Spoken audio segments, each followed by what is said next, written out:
준비가 정돈됐으니 이제 행사를 시작하도록 하겠습니다. 여러분 안녕하십니까? 저는 2022 이데일리 부동산 포럼 사회를 맡게 된 이데일리 하진아 기자입니다. 이번 부동산 포럼에서는 새 정부 출범을 맞이해 전문가분들을 모시고 앞으로 나아가야 할 부동산 정책 방향에 대해 얘기를 나눠보려고 합니다. 오는 5월 10일부터 윤석열 대통령 당선인의 임기가 본격적으로 시작되는데요. 다양한 부동산 규제 완화 정책을 공약으로 내세웠습니다. 시장에서는 기대감과 우려감이 함께 교차하고 있습니다. 오늘 이 시간을 통해 정부가 바람직한 부동산 정책 방향을 수립하는 데 큰 도움이 되길 바라겠습니다. 이번 2022 이데일리 부동산 포럼 내용은 20일자 이데일리 신문과 이데일리 CNB, TV방송, 유튜브 채널 복덕방 기자들에서 만나보실 수 있습니다. 이제부터 죄송합니다. 어제부터 거리두기 해제가 돼서 일반인들도 같이 모셨으면 더 좋은 자리가 됐을 텐데 아쉬움으로 남습니다. 내년에는 더 좋은 행사가 될 수 있도록 준비하도록 하겠습니다. 그럼 본격적인 시작에 앞서 먼저 이데일리 이익원 대표이사님의 개회사를 듣도록 하겠습니다. 이익원 이데일리 대표이사님이십니다.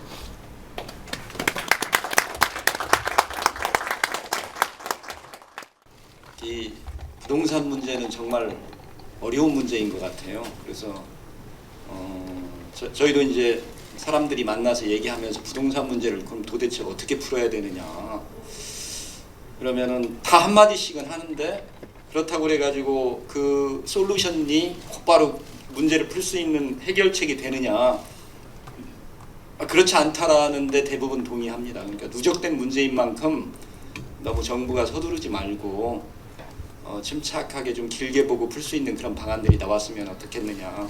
사실 부동산 문제가 이번 대통령 선거 때도 많은 영향을 미쳤다고 하는데 그거는 제가 생각하기에는 어떤 정책이 사람들 마음을 많이 불편하게 했던 것 같아요. 뭐 부동산이 주택이 있는 사람도 그렇고 없는 사람도 그렇고 그 명심보감에 이런 얘기가 있습니다. 사람 마음이 편안하면은 초가집에 살아도 편안하고 그 다음에 성품이 안정되면은 나물국도 향기롭다. 그러니까 앞으로 나오는 부동산 정책은 사람들을 조금 편안하게 해주는 그런 정책이 되길 바랍니다.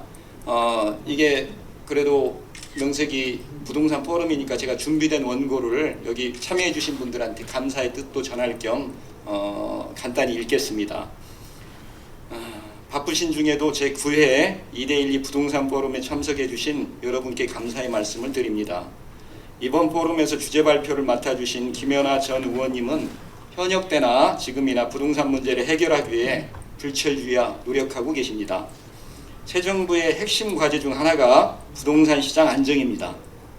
윤석열 정부가 어떤 부동산 정책을 펴야 하는지에 대한 깊숙한 해안을 제공해 주실 것으로 믿습니다.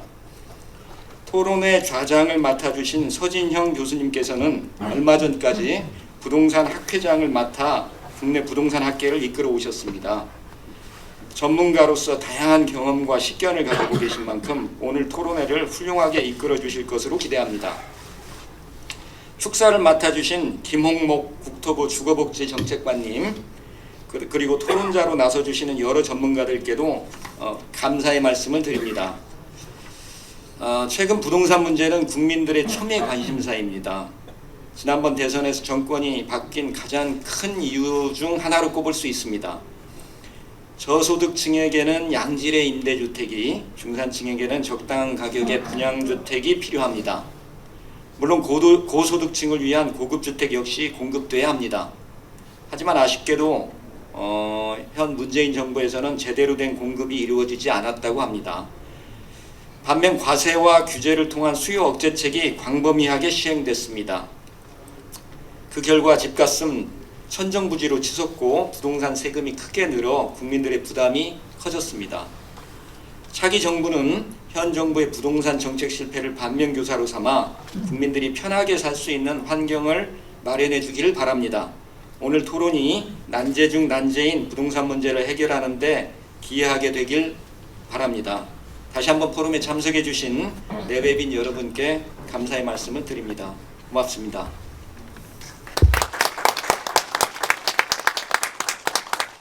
네, 다음으로 국토교통부 김홍목 주거복지정책관의 축사가 있겠습니다.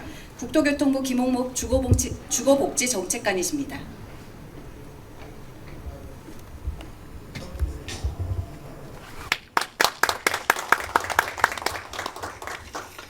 네, 안녕하십니까. 국토교통부 주거복지정책관 김홍무입니다. 당초 이 자리에는 저희 주택도 실장께서 참석하기로 되어 있었는데 급한 일정 관계로 제가 오늘 대참하게 되었습니다. 많은 양해를 부탁드리겠습니다. 여러분 안녕하십니까. 2022년 이데일리 부동산 포럼 개최를 진심으로 축하드립니다. 새 정부가 출범하는 시기에 의미 있는 자리를 마련해 주신 이데일리 이익원 대표이사님과 관계자 여러분, 다양한 주제를 발표하고 토론해 주실 김혜나 전 의원님, 서진영 공정주택포럼 공동대표님, 허윤경 실장님, 성창엽 회장님, 권순영 교수님, 이은영 연구위원님, 최황수 교수님을 비롯한 부동산 전문가 여러분들께 감사 인사를 드립니다. 오늘 토론의 자료가 국민들에게 신뢰와 희망을 줄 수 있는 새 정부 부동산 정책 방향의 디딤돌이자 나침판이 될 수 있기를 기원합니다. 그간 정부는 주택 공급 확대와 실수요자 보호를 통한 시장 안정, 그리고 취약계층에 대한 주거 지원을 통한 주거복지 강화를 위해 노력을 많이 해왔습니다. 이를 통해 택지의 신규 재정 확대 등 중장기 주택 공급 기반을 마련하였고, 공공임대주택은 OECD 평균 재개율 이상을 달성하는 성과가 있었습니다. 그러나 여러 전문가들께서 지적하시듯이 한계도 많았습니다. 저금리로 시중의 유동성이 급증하면서 집값 상승은 불가피한 측면이 있었으나 공급과 수요 정책 두 부분에서 정부 정책이 상당히 미흡한 부분이 있었지 않았나 생각됩니다. 정부는 2017년 3기 신도시, 2018년 수도권 30만 호 공급 계획을 발표했으나 대부분 도시 외곽에 공급하는 계획으로서 선호도가 높은 도심 공급은 부족했습니다. 도심 공급을 위해서 2020년에는 5, 6대책, 그리고 8사대책, 2021년에는 2사대책을 발표를 했습니다. 그러나 국민 여러분들의 공급 부족 우려를 불식시키기에는 상당히 뒤늦은 감이 있었습니다. 수요 측면에서는 실수요자 보호를 목표로 다주택자에 대한 세제, 금융 규제를 강화하면서도 1주택자에 대한 부담을 완화하는 정책을 추진했으나 결과적으로 추경매수와 가계부채의 급등을 초래하기도 하였습니다. 주거복지도 아직 부족한 부분이 많습니다. 공공임대주택의 양적 기반은 마련되었으나 품질 미흡, 낙인 효과 등의 문제가 완전히 해소되지 않고 남아 있습니다. 비정상 거처 가구, 최저 주거 기준 미달 가구 등 취약계층에 대한 주거복지 지원도 앞으로 더 많이 필요하다고 생각합니다. 이러한 경험을 되짚어보면서 앞으로 정부는 국민에게 꿈과 희망을 줄 수 있는 시장 안정, 주거 상향을 위한 정책 방향, 취약계층을 위한 주거 안전망을 종합적으로 고민하면서 필요한 정책을 마련하고 펼쳐 나가겠습니다. 충분한 인프라에 기반하여 선호도 높은 지역의 공급, 합리적인 규제 개선을 통한 시장 질서의 확립, 주거 상향 이동을 위한 주거 사다리의 회복을 통해 내 집 마련을 꿈꾸는 모든 국민들이 그 꿈을 이룰 수 있도록 다각적인 방법을 검토해 가겠습니다. 국가의 가장 기본적인 책임인 서민과 사회 취약계층에 대한 주거 안전망도 보다 든든하고 촘촘하게 구축하겠습니다. 공공임대주택은 교육, 육아, 복지 등 입주민이 필요하는 서비스와 어메니티를 함께 제공하고 인근 주민과 공유하는 등 지역 커뮤니티 헙으로 거듭날 수 있도록 혁신해 나가겠습니다. 또한 저소득 가구, 비정상 거처 가구 등 취약계층에 대한 주거비 지원, 주거 상향 이주 지원 등도 다양한 지원 방안을 마련하겠습니다. 부동산은 전 국민의 일상과 직결되면서 국민의 자산 중 가장 큰 비중을 차지하고 있는 중요한 분야입니다. 동시에 금리 등 대내외 거시 경제 여건, 수급 상황, 기대 심리 등이 복합적으로 얽혀 영향을 미치는 다차원적인 시장이기도 합니다.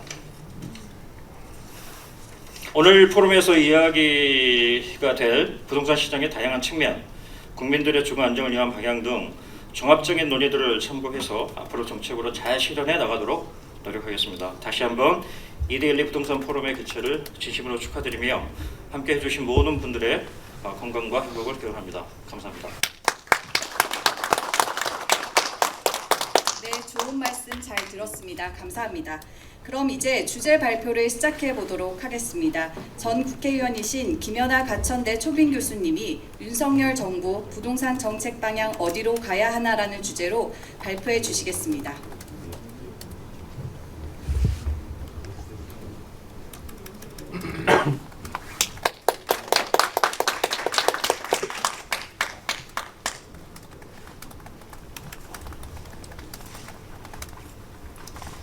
먼저 이런 자리에서 여러분들과 함께 새로운 정부의 부동산 정책에 대해서 논의할 수 있는 기회를 주신 우리 이데일리의 이익원 대표님께 감사의 말씀을 드리고 또 오늘 이 자리에 참석해 주신 여러분들께도 진심으로 감사드립니다.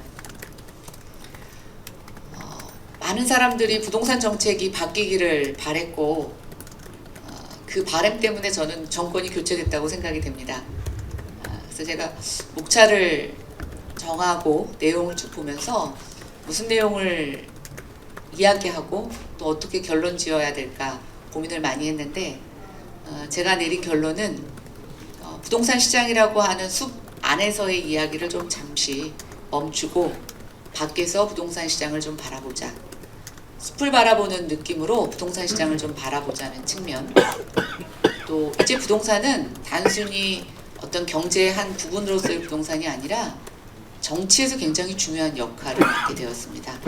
그래서 전문가와 또 정치를 경험했던 제가 할 수 있는 영역이 바로 그것이라고 생각이 돼서 조금 관조적으로 조망하듯이 정책과 시장에 대한 이야기를 좀 해보려고 합니다. 차례를 보시면 제가 시작하며라고 붙인 부제가 바로 부동산 정책 정권의 운명을 가르다입니다. 이 페이지의 그림에 보시면 한국갤럽이 2021년 9월에 조사한 여론조사 결과가 나오고 있습니다. 부동산 정책에 대해서 잘하고 있다고 응답한 비율이 2019년 1월에 한 32% 정도 됐었는데 그게 2021년 9월이 되면 10% 미만, 6%로 떨어지고 잘 못하고 있다는 대답이 42%에서 79%로 급증을 하게 됩니다. 그 밑에 보시면 대선에서의 윤석열 당선인 득표율과 서울시의 구별 평당 주택 가격을 대조해 봤는데 이것도 여지없이 집값이 많이 오른 지역일수록 윤 당선인의 득표가 많이 나왔습니다. 많은 신문들이 대선이 끝나고 나서 부동산 정책 심판하는 선거였다. 그리고 인수위가 꾸려질 때도 인수위에 부동산 전문가가 없다고 비판을 하고 지적을 할 만큼 이제 새 정부에게 있어서 부동산은 굉장히 중요한 이슈입니다. 또 하나 저는 조세 저항이 이제 대한민국에서도 굉장히 큰 정치적 힘을 발휘하는 시대가 도래했다고 생각합니다.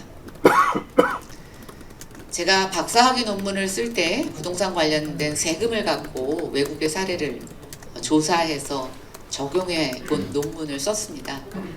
근데 제가 도시계획을 공부하는 가운데 20년 전, 30년 전에는 외국에서의 조세 저항이 굉장히 도시 행정에 많은 변화를 초래하는 모습을 보았었지만 저는 대한민국에서 한 번도 조세 저항을 경험해 보지는 못했던 것 같습니다. 그러다가 저는 이번에 부동산 세금이 조세 저항을 하는 굉장히 큰 역사적 어떤 분기점에서 단초를 제공했다는 측면에 있어서 우리가 앞으로 이 조세 저항이 갖는 정치적 힘에 대해서도 고려해 볼 필요가 있다고 생각이 됩니다. 많은 국민들이 왜 문재인 정부 부동산 정책을 비판하냐 봤더니 참 놀라운 건 연령대 구분 없이 다 비판하고 있었다는 겁니다. 민주당의 아주 강성 지지층인 40대, 50대 초반을 제외하고는 모든 계층에서 특히 30대에서 굉장히 부동산 정책에 대한 비판이 강하게 나타났고 집이 있는 사람이나 집이 없는 사람이나 모두 문재인 정부 부동산 정책에 대해서 비판적인 의견을 내놓았습니다.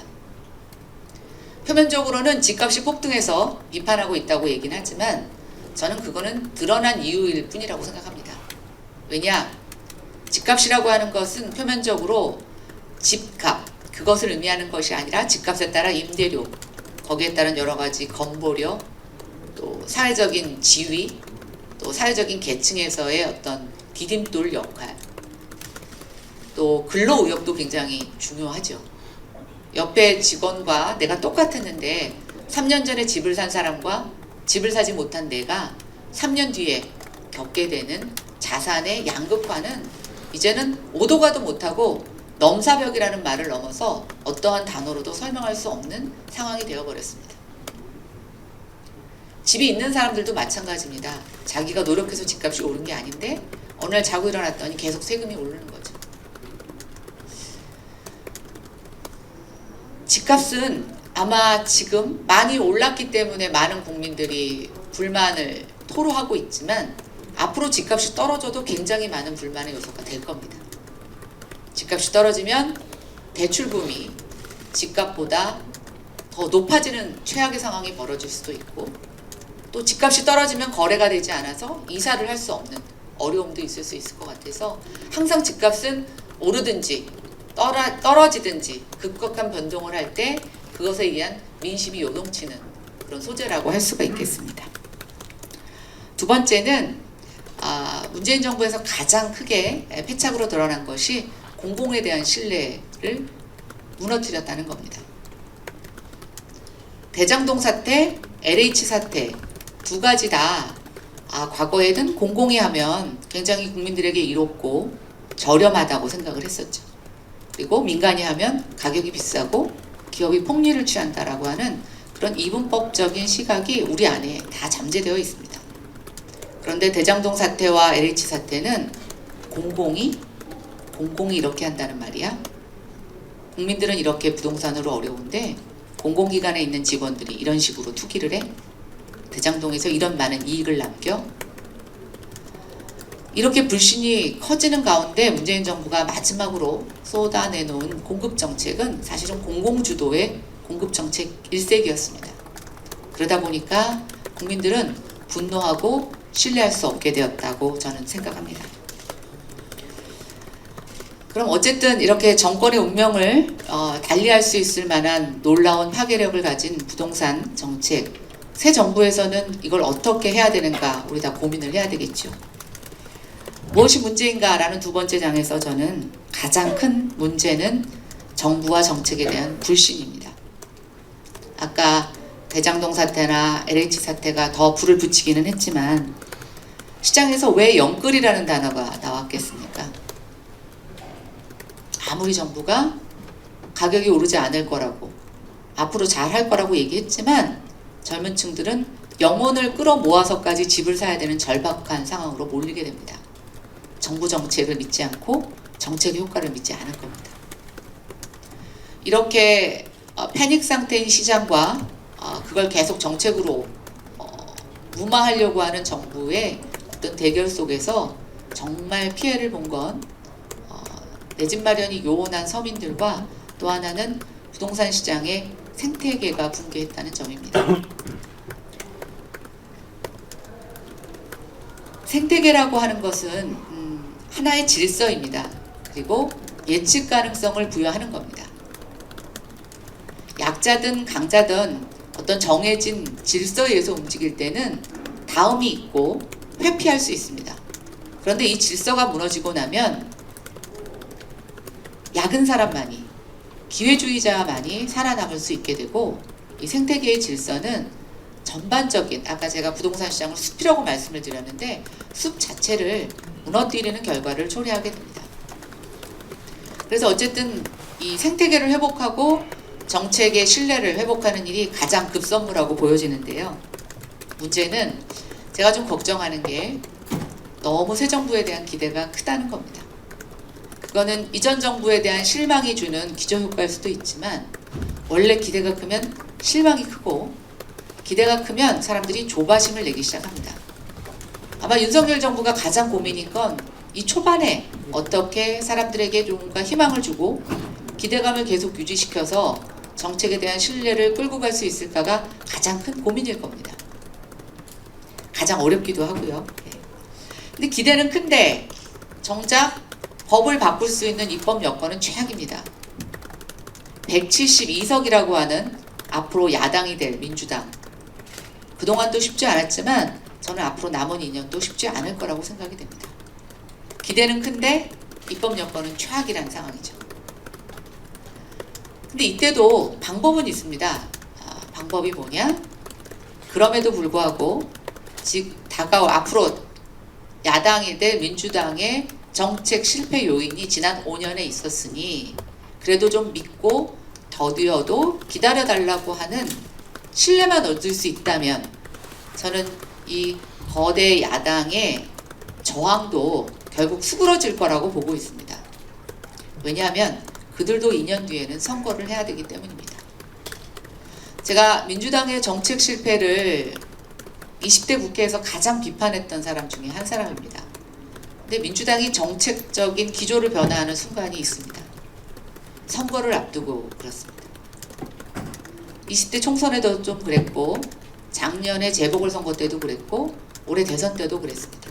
심지어 대선에서는 정책 실패를 자인하기도 했습니다. 새 정부의 신뢰가 유지된 상태에서 선거 기간이 돌아오면 저는 야당은 움직일 거라고 생각이 됩니다. 그럼 그때까지 우리가 어떻게 시간을 벌고 그 시간에 국민의 신뢰를 끌어갈 수 있느냐가 가장 핵심이라고 보일 수 있습니다. 저는 신뢰 회복의 방법은 사람과 메시지라고 생각합니다. 지난 정권의 두 장관님을 굳이 제 이름으로 언급하고 싶지는 않습니다. 그분들도 나름 열심히 하셨는데 결과가 여의치 않았지만 적어도 장관이 어떤 메시지를 내냐는 것은 저는 앞으로 부동산 시장, 주택정책에서 굉장히 중요한 의미를 갖는다고 생각이 됩니다. 정권에 거는 기대감이 바로 정권에 거는 신뢰라고 볼 수가 있습니다. 부동산 시장만큼은 윤석열 정부가 다를 거라고 하는 이 기대감을 그대로 신뢰를 받을 수 있도록 하는 노력이 새 정부에서 가장 절실한 노력이라고 생각이 됩니다. 또 이제 요즘 청문회 때문에 여러 가지 시끌시끌한데요. 저는 부동산 정책뿐만이 아니라 윤석열 정부가 내각 인선이라든가 어떤 검수완박이라고 하든가 외부의 대외적인 여건에 대해서 어떤 메시지를 던지느냐도 바로 부동산 정책에 대한 신뢰를 지원할 수 있는 중요한 지원책이라고 보여집니다. 앞으로 이 초기가 굉장히 중요하다고 생각이 되고요. 정책의 신호가 명확할 때 저는 무너진 생태계는 조금 회복이 될 수 있다고 보고 있습니다. 부동산 시장에서 국민들이나 공급자들이 가장 어려워하는 건 정부 정책이 어떻게 튈지 모른다는 겁니다. 국민들은 정책의 효과가 어떤 부작용을 나타낼지 예측할 수 없다면 되게 혼란스럽습니다. 그래서 저는 일관된 정책 신호를 보내주는 것이 굉장히 중요하다라고 생각을 합니다. 두 번째는 부동산 정치에서 부동산 정책으로 과감한 이동이 필요합니다. 제가 여기 발표 자료에 인용을 했습니다. 2018년 1월 25일자 중앙일보제 인터뷰에 보면 문재인 정부의 부동산 정책에 대해서 한 줄로 평가해달라고 하는 말에 제가 문재인 정부는 부동산 정책을 하는 것이 아니라 부동산 정치를 하고 있다라는 표현을 썼습니다. 사실상 제가 지난 5년 동안 첫 그 발언을 한 사람이나 다름없는데요. 그럼 부동산 정치가 뭐냐?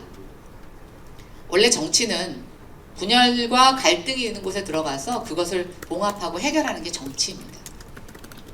그런데 지난 5년 동안 문재인 정부는 그 부동산 정치를 반대로 했습니다. 부동산이라고 하는 사람들의 관심이 많은 주제에 뛰어들어가서 오히려 분열을 하고 갈라치기를 하고 갈등을 유발했습니다.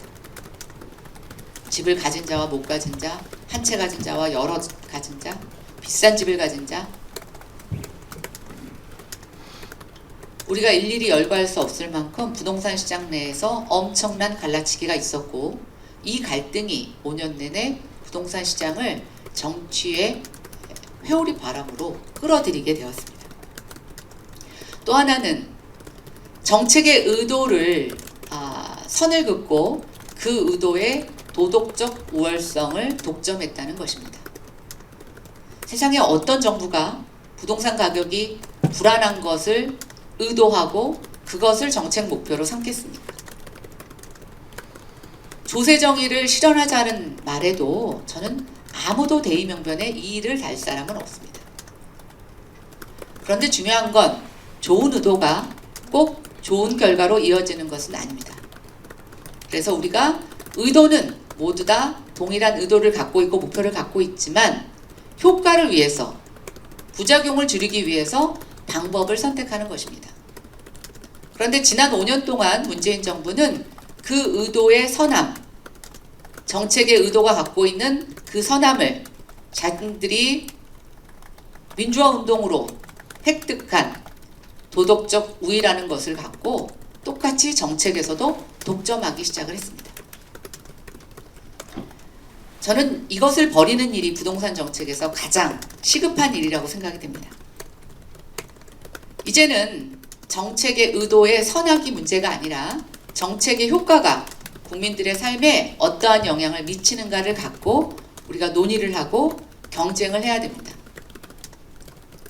대표적으로 이런 선한 의도를 갖고 일종의 폭정에 가까운 부작용을 이끌어낸 정책이 부동산 조세와 저는 임대차 3법이라고 생각이 됩니다. 두 번째, 부동산 정치는 사회적 비용을 고려하지 않는 밀어붙이식의 정책입니다. 모든 규제에는 사회적 비용이 발생합니다. 그 사회적 비용은 때로는 약자에게 전가되기도 하고 지금 당장 전가돼서 나타나지는 않지만 미래 세대의 부담으로도 나타나게 됩니다. 근데 제가 국회에 있어 보니까요. 정부 입법은 규제 영향 평가를 받지만 의원 입법은 규제 영향 평가가 없습니다. 한 MB 정부나 박근혜 정부 때부터 이것에 대한 문제점들을 시민단체들이 계속 지적을 했지만 국회도 그것이 편리하고 정부도 그것이 편리하니까 정말 많은 정부 부처에서 나와야 되는 법들이 의원 입법으로 청부 입법이라고 하는 좀 부정적인 단어를 쓰기도 합니다만 그렇게 이루어졌습니다. 그래서 28번의 여러 가지 대책이 나오는 동안 그 대책에 대한 사회적 비용에 대해서 어느 누구도 진지하게 고민하거나 그것을 준비하지 못했던 것도 저는 부동산 정치라고 생각합니다. 왜냐? 부동산 값만큼, 부동산 이슈만큼 표에 영향을 미치는 것이 없기 때문에 정부나 정치권이 다 그것에 저는 타협한 결과라고 보여집니다. 5페이지의 자료에 보면 그 웅덩이에 빠진 두 사람의 그림이 있습니다.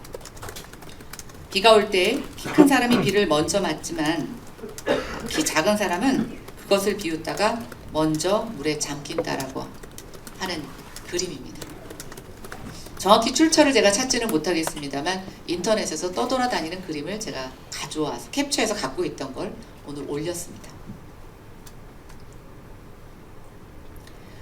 사회적 비용에 대한 충분한 검토보다는 인기 영합주의에 빠지고 이러한 정책 추진은 중장기적인 것보다 단기적인 것에 사람들로 하여금 집착하게 합니다.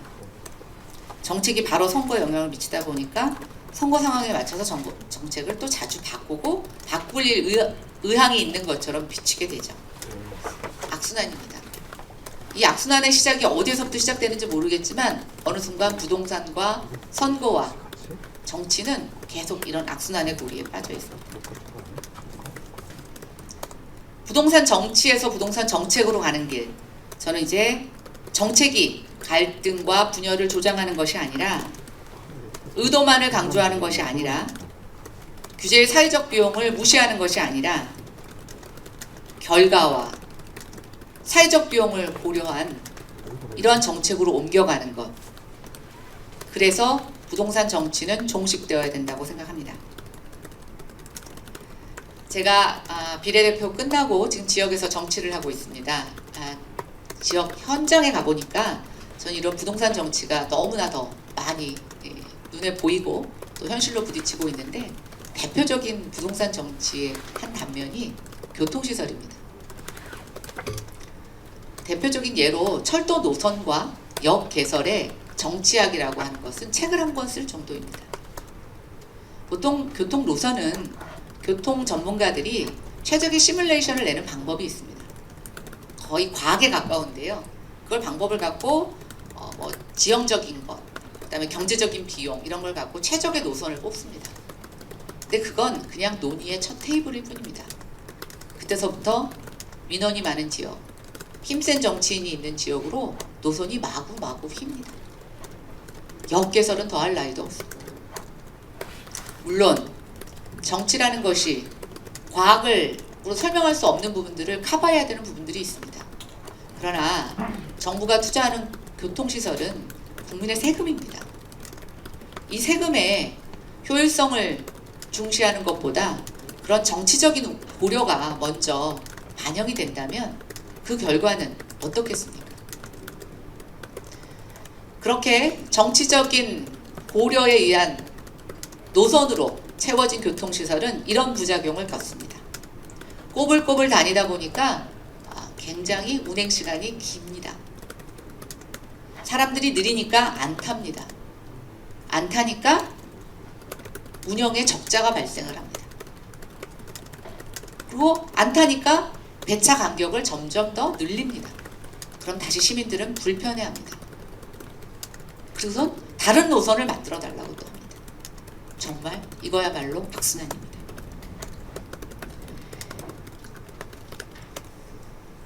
제가 이제 부동산 정치를 좀 벗어버리자고 말씀을 드리면서 그럼 이제 앞으로 어떻게 할 것이냐 좀 구체적인 얘기를 해보려고 합니다. 다 이야기할 수는 없습니다. 아마 부동산 과제 여기 전문가들 많이 오셨지만 세세하게 따지자면 뭐 100가지도 넘을 거라고 보여지는데 저는 오늘 딱 2가지에 대해서 말씀을 드리려고 합니다. 하나는 지속 가능한 양질의 주택 공급, 두 번째는 부동산 조세 부분입니다. 대선에서 제가 좀 기함했던 건 대선 후보들이 주택 공급 물량의 그 규모가 막 수백 단위로 넘어가는 거였습니다. 여기 이제 우리 정책관님 오셨지만 제가 이사대책에서 막 100몇만 호를 내시는 걸 보고 이걸 어쩌려고 이러시나 그랬더니 대선 후보들은 거기다가 100을 하나씩 더 얹으시더라고요. 네. 근데 정치는 그렇습니다. 이게 국민들이 100만 호가 적절할지 150만 호가 적절할지 모릅니다. 그런데 국민들 입장에서는 너무 주택 부족이 이 정책 실패의 원인이라고 생각하고 체감되니까 많은 숫자를 제시하는 후보에게 더 신뢰를 보이게 되죠. 그래서 저도 대선 캠프 여러 곳에다가 제발 숫자 좀 쓰지 말라고 하는데 뭐 말릴 방법이 없었습니다. 어쨌든 윤석열 후보는 그래도 조금 이재명 후보보다 좀 적게 쓰셨는데 어쨌든 50만 호를 제시하셨습니다.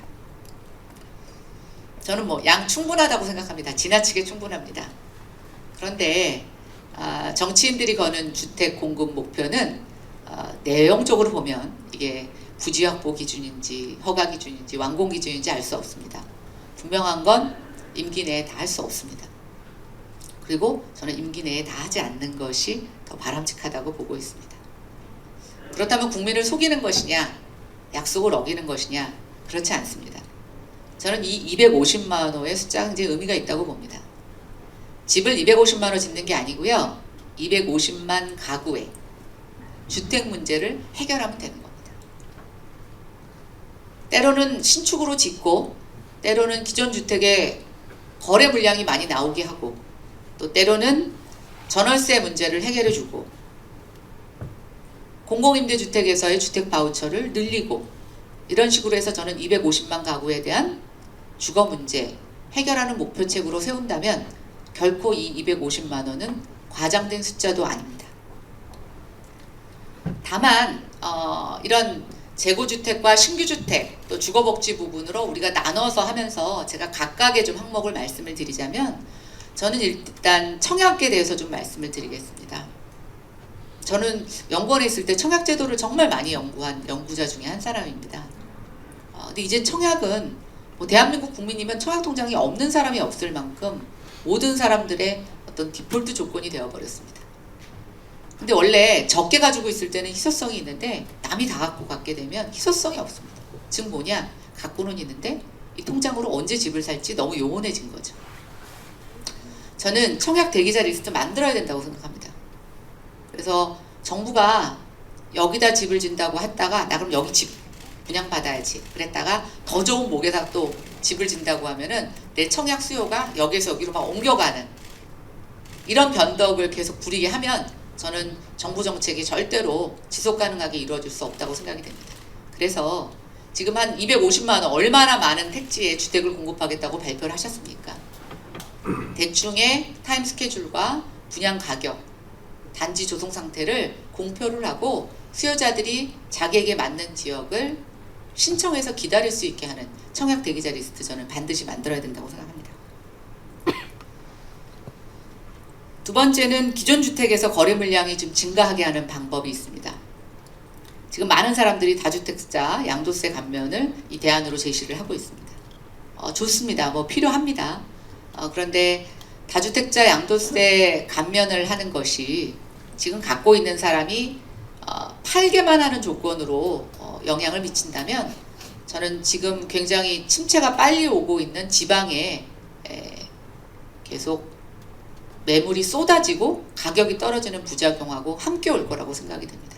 그래서 이 똘똘한 한 채와 이 다주택자 간의 어떤 이런 지금 수평적이지 않은 조세 여건을 같이 맞물려서 봐야 되고, 두 번째는 다주택자들이 매물을 내놓을 때 내 집 마련을 준비하는 사람들이 그것을 산다면 이 사는 사람들에 대한 인센티브가 필요합니다. 특히 저는 취득세 감면 굉장히 중요하다고 생각이 되고, 지금 대출을 무자비하게 늘릴 수 없는 상황에서 청약이 아니더라도 재고주택에 사는 사람들에게 좀 더 대출 인센티브를 주는 것이 필요하다고 생각합니다. 그래서 앞으로 계속 윤석열 정부에서 규제 완화가 일어날 겁니다. 근데 저는 규제 완화가 그냥 과거로의 컴백이 아니라 규제 완화의 효과가 정말 정부를 믿고 기다리는 중서민층들의 내 집 마련의 실질적인 효과로 다가갈 수 있도록, 이어질 수 있도록 하는 보완 장치 반드시 필요하다고 생각이 됩니다. 그 다음은 이제 정부가 뭐 250만 원을 짓던, 그 다음에 기존 주택에서 공급하던 이제 누구에게 좀 우선적인 혜택을 주느냐라고 하는 건데요. 이게 이제 한 5년, 7년 전부터 신혼부부하고 청년에 대해서 우대하는 정책이 유행처럼 번지고 있습니다. 물론 필요합니다. 젊은 친구들도 많이 주택에 대한 고민들을 하고 있고 내 집 마련을 꿈꾸고 있는데 저는 약간 우선순위가 잘못됐다고 생각합니다. 9페이지의 표를 보시면 연령대별 주택 미소유 가구 통계가 있습니다. 비율로는 주택 소유가 나이 들수록 높지만 집을 미소유하고 있는 가구의 절대적인 숫자로 보면 제가 봤을 때 40대, 50대를 전혀 무시할 수 없는 숫자입니다.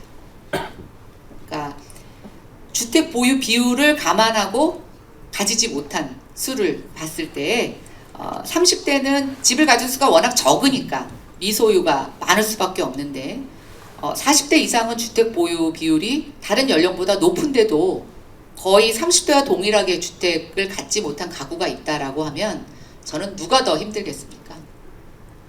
그래서 좀 주택에 대한 이런 공급 우선순위를 정할 때 저는 좀 연령별로 맞춤식이 필요하다고 보고 있고요. 두 번째는 청년이나 신혼부부보다는 그냥 무주택 가구 아니면 생애 첫 주택 가구, 나이 40에도 생애 첫 주택을 마련하지 못한 사람들이 꽤 많이 있습니다. 결혼을 안 했지만 집이 필요한 사람이 있습니다. 그래서 신혼부부 조건을 맞추기도 너무 어렵고, 그래서 저는 뭐 신혼부부에 대한 혜택을 줄이자라는 게 아니라 일반적인 무주택자, 생애 첫 주택 구입자로 좀 이 칸막이를 터자는 말씀을 드리고 싶습니다. 그리고 청년과 신혼부부에 대해서는 고용과 또 저출산 문제에서 다른 사이드적인 지원을 함께 하면 된다고 생각합니다. 그 다음에 이제 임대주택도 저는 굉장히 필요하다고 생각합니다. 임대주택도 그냥 임대주택이 아니라 좀 다양한 그리고 품질이 우수한 임대주택이 필요한데요. 일단 신규로 집을 짓는데 시간이 많이 걸리기 때문에 그 대기 기간에 임대주택은 저는 지금보다 훨씬 많이 필요할 거라고 생각합니다. 그리고 워낙 전월세 시장이 불안하기 때문에 이 전월세 시장과 관련된 이 수요를 받을 수 있는 임대주택 굉장히 많이 필요합니다. 그러기 위해서는 공공임대뿐만이 아니라 민간임대 필요하고 지금 민간임대 특별법에서 많은 부분들이 빠져나왔는데 이것들을 다시 복원하는 일이 필요하다고 생각합니다. 굳이 비싼 집에 돈을 묻기 싫어서 임차로 살려는 사람들도 있습니다. 근데 뭐 그런 사람이든 정말 돈이 없어서 임차를 하는 사람이든 공통점은 뭐냐면 집값도 비싸지만 임대료도 비싸지만 그 돈에 비해서 주택의 품질이 너무 후지다. 너무 열악하다라고 불만을 토로하는 사람이 많습니다. 그래서 우리가 새 집에만 자꾸만 좋은 수준을 갖다 대는데 기존 주택에서 임대로 나오는 그런 주택들의 주거 수준도 함께 고려해야 된다고 생각합니다. 그다음에 이제 재개발 재건축 규제 완화 얘기 많이 나오고 있습니다. 그래서 이제 뭐 용적률을 더 높여가지고 여기서 이제 많은 집들을 확보해서 뭐 역세권 척주택이나 뭐 원가주택 이런 것들이 주로 신혼부부나 청년들에게 공급하는 주택인데요. 그런 주택 말고도 저는 뭐 서울에서 집을 갖고 있었는데 이제 은퇴하고 애들도 다 키워서 굳이 학군 좋은 지역에 살 필요가 없는 사람들이 있습니다. 그리고 그런 사례들은 이미 선진국에서 많이 목격되고 있는데요. 그런 사람들이 집을 팔고 나오거나 세를 줄 때 이 사람들에게 뭔가 세제적 인센티브를 주는 효과와 연결진다면 저는 도심 안에서의 주거지 세대의 속성을 좀 바꿀 수 있는 시장 친화적인 방법이 될 거라고 생각을 합니다. 이거는 과거에 주택과 관련된 세금이 적을 때는 쓸 수 없는 대책이었습니다. 근데 지금 정부가 너무 세금을 높여놨기 때문에 조금만 깎아주면 저는 여러 가지로 이런 유인이 작용할 수 있는데 지금 무조건적으로 일괄적으로 세금을 깎아주자. 근데 그 국회에서 법이 통과되지 않지 않습니까? 그럼 이럴 때일수록 이렇게 선택적으로 뭔가 정부가 의도하는 방향대로 사람들이 움직이게 하는 데에 조세 인센티브를 쓰기에는 절호의 기회라고 생각이 듭니다. 다음은 이제 재개발 재건축도 연이어 말씀드리겠습니다. 재개발 재건축 기대감이 가장 큰 분야 중에 하나죠. 예. 그래서 뭐 이 지금 해당 지역에서는 집값이 오르느니 뭐 거래가 다시 살아나느니 이런 얘기들이 하고 있습니다.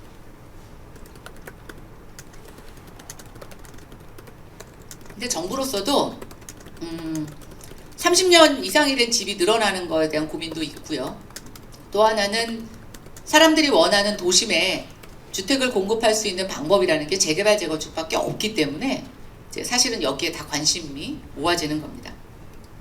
근데 우리가 재개발 재건축에 대해서 인지해야 될 것이 있습니다. 재개발 재건축은 정부가 하라고 한다고 규제를 푼다고 막 진행되지 않습니다. 조합 내부의 갈등도 굉장히 많고요. 근본적으로 경기에 굉장히 민감하게 움직입니다. 부동산 경기가 좋으면 사업을 막 추진했다가 경기가 꺾이기 시작하면 그때서부터 조합에서 싸움이 나기 시작을 하고 사업이 멈춰섭니다. 더군다나 지금 건설 현장의 상황이 어떻습니까? 원자재 가격이 급등하고 있고 노동자 임금이 높아지면서 생산성이 엄청 떨어져 있습니다. 거기다가 최근에는 건설 안전과 관련된 여러 가지 규제 때문에 지금 공사 현장이 빨리빨리 돌아갈 수 있는 상황이 아닙니다.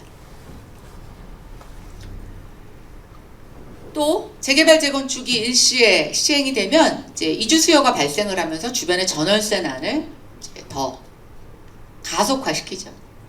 지금처럼 전세 시장이 불안할 때 이것의 사업 추진에 여러 가지 어려움이 있을 수가 있습니다. 그래서 필요한 건 뭐냐면 정부가 이 부분에 대한 로드맵이 필요합니다. 문재인 정부가 뭐 잘한 걸 수도 있고 잘못한 걸 수도 있는데 이제 여러 가지 규제를 대못을 박는 거 법에다가 박아놓으면 법을 쉽게 바꿀 수 없지 않습니까? 예. 저는 재개발 재건축도 좀 지금 국회 여건은 여의치 않지만 우리가 장기 로드맵을 갖고 어떤 근본적인 이 사업 추진에 큰 걸림돌이 되지 않는 것들은 좀 지속될 수 있도록 예측 가능할 수 있도록 좀 우리가 이것을 고정시키는 일이 필요하다고 생각합니다. 그러면 조합들이 그렇게 서둘러 사업하려고 하지 않습니다. 조합은 정권이 바뀔 때를 기다리고 또 정권의 어떤 그런 것들을 회피하는 그런 성향이 가장 많이 일어나는 게 또 이 분야이기도 합니다. 제가 일기 신도시 특별법을 저희 당에서 만드는 일에 관여하면서 이제 앞으로의 재개발 재건축은 기존과 좀 달라져야 되겠다는 생각을 많이 했습니다. 그래서 재건축 대책에도 세입자를 집어넣고 순환 재건축에 대한 개념을 집어넣고 추가 부담금에 대한 장기 저리의 정부 지원도 넣고 있습니다.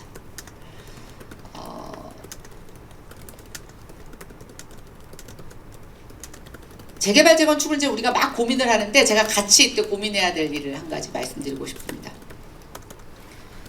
재개발 재건축을 하고 싶어도 규제가 풀려도 못하는 지역들이 있습니다. 사업성이 낮은 지역들이 대부분인데 사업성이 또 낮은 지역들은 다른 주변의 주거 여건도 굉장히 열악합니다. 이 부분에 대한 균형을 맞추지 않고 사업이 될 만한 지역들의 사업이 가속될 수 있는 규제 완화를 계속 하다 보면 저는 우리가 그동안 경험했던 재개발 재건축의 모든 부작용이 반복된다고 보고 있습니다. 그래서 저는 오히려 오늘 재개발 재건축의 소외 지역에 대한 얘기를 좀 먼저 해보려고 합니다.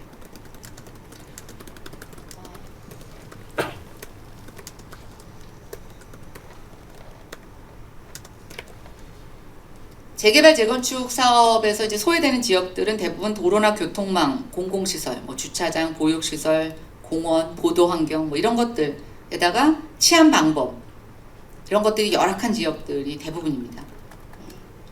일부 이런 지역의 주거환경 정비 사업이라고 집을 고쳐주는 사업을 하지만 근본적인 이런 공공서비스의 개선은 같이 수반되지 못하는 경우가 많이 있습니다.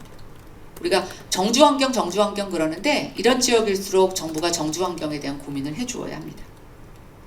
그리고 이런 지역일수록 없는 사람들이 임대로 집을 빌려 쓰는 경우가 많은데 정말 그 임대주택의 수준이 열악합니다. 아까 제가 앞에 강조했던 그 모든 것들을 해결하는 방법은 사실은 재개발 재건축 소외 지역에서 답이 있습니다. 또 이런 지역들 같은 경우에 지금 정부가 다른 부처에서 하고 있는 여러 가지 도시재생 마을 만들기, 생활형 SOC 사업들 이런 것과 연계해서 주거 문제에 대한 고민을 좀 해주어야 합니다.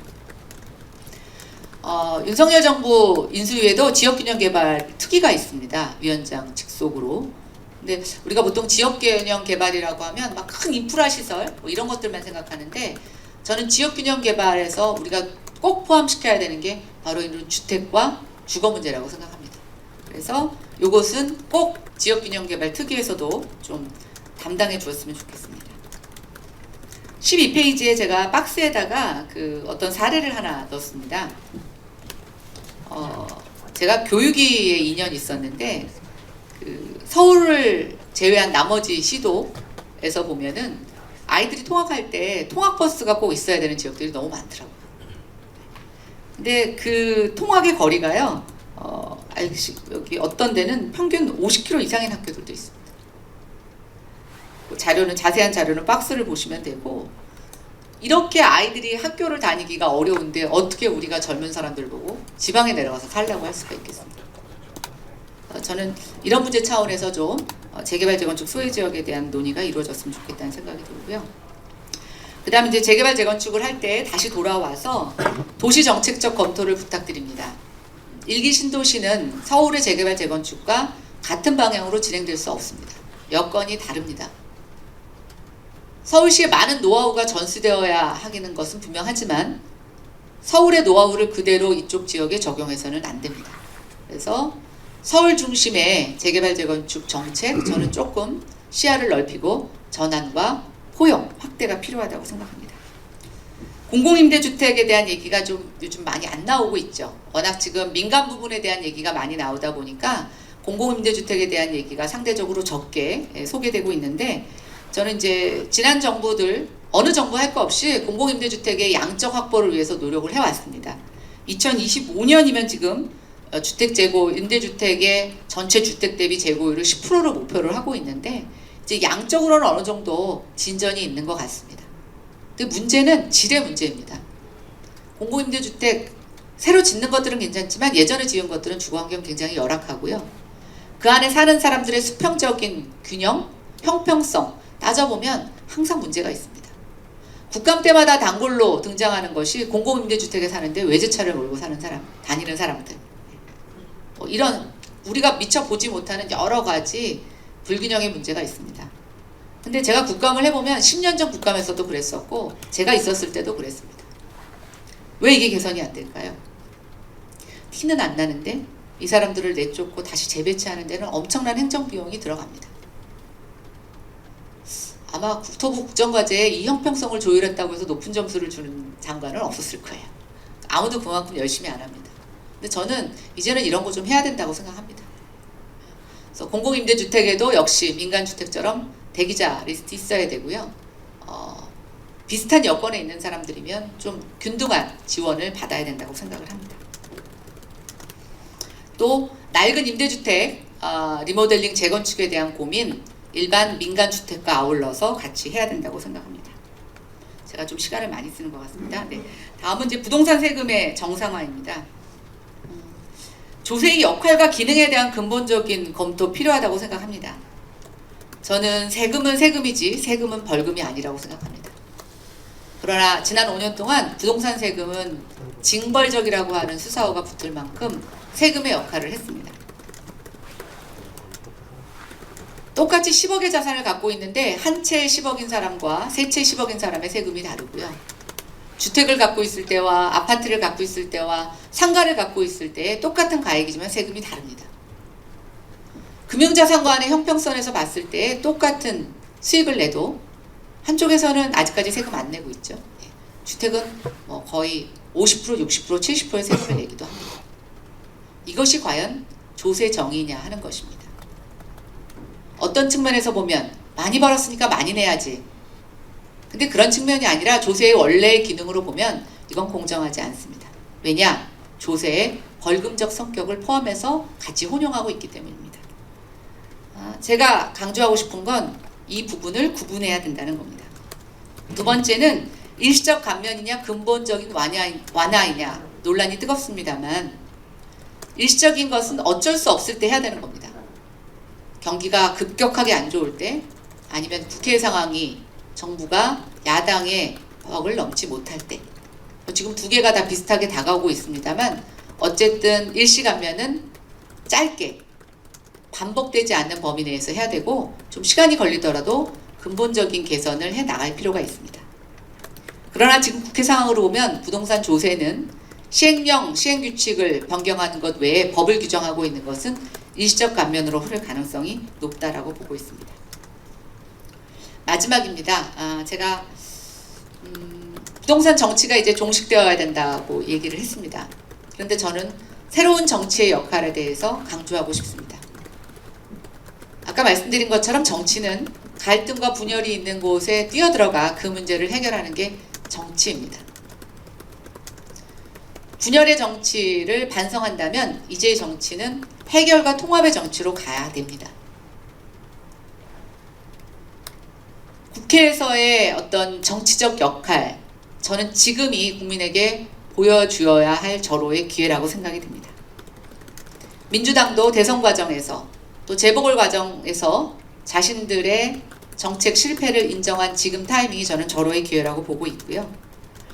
부동산 관련 입법 중에서 국민 생활에 즉각적으로 영향을 미치는 법률 개정에 대해서는 여야가 통큰 합의를 해야 됩니다. 그리고 필요하다면 임시조치의 성격을 띄어서라도 즉각 시행을 해야 됩니다. 주택 공급도 마찬가지입니다. 민간 주택 공급 활성화 유도하겠지만 쉽지 않을 수도 있습니다. 이럴 때일수록 공공주택 공급 확대해야 되고 당선인이 주창하고 있는 역세권 첫 주택이나 원가주택 부분을 국회가 통 크게 지원해서 이런 주택들이 빠르게 지어지고 국민들에게 공급될 수 있도록 해야 됩니다. 제 마지막 문구는 문장을 읽도록 하겠습니다. 진정한 부동산 정치는 여야의 구성과 정책에 대한 이념 차이에도 불구하고 국민 경제와 주거 안정을 위해 여야가 통 크게 합의하고 양보하는 것이라고 생각합니다. 윤석열 정부의 부동산 정책, 진짜 정치가 필요한 시기입니다. 제 발표를 이것으로 마치겠습니다. 감사합니다.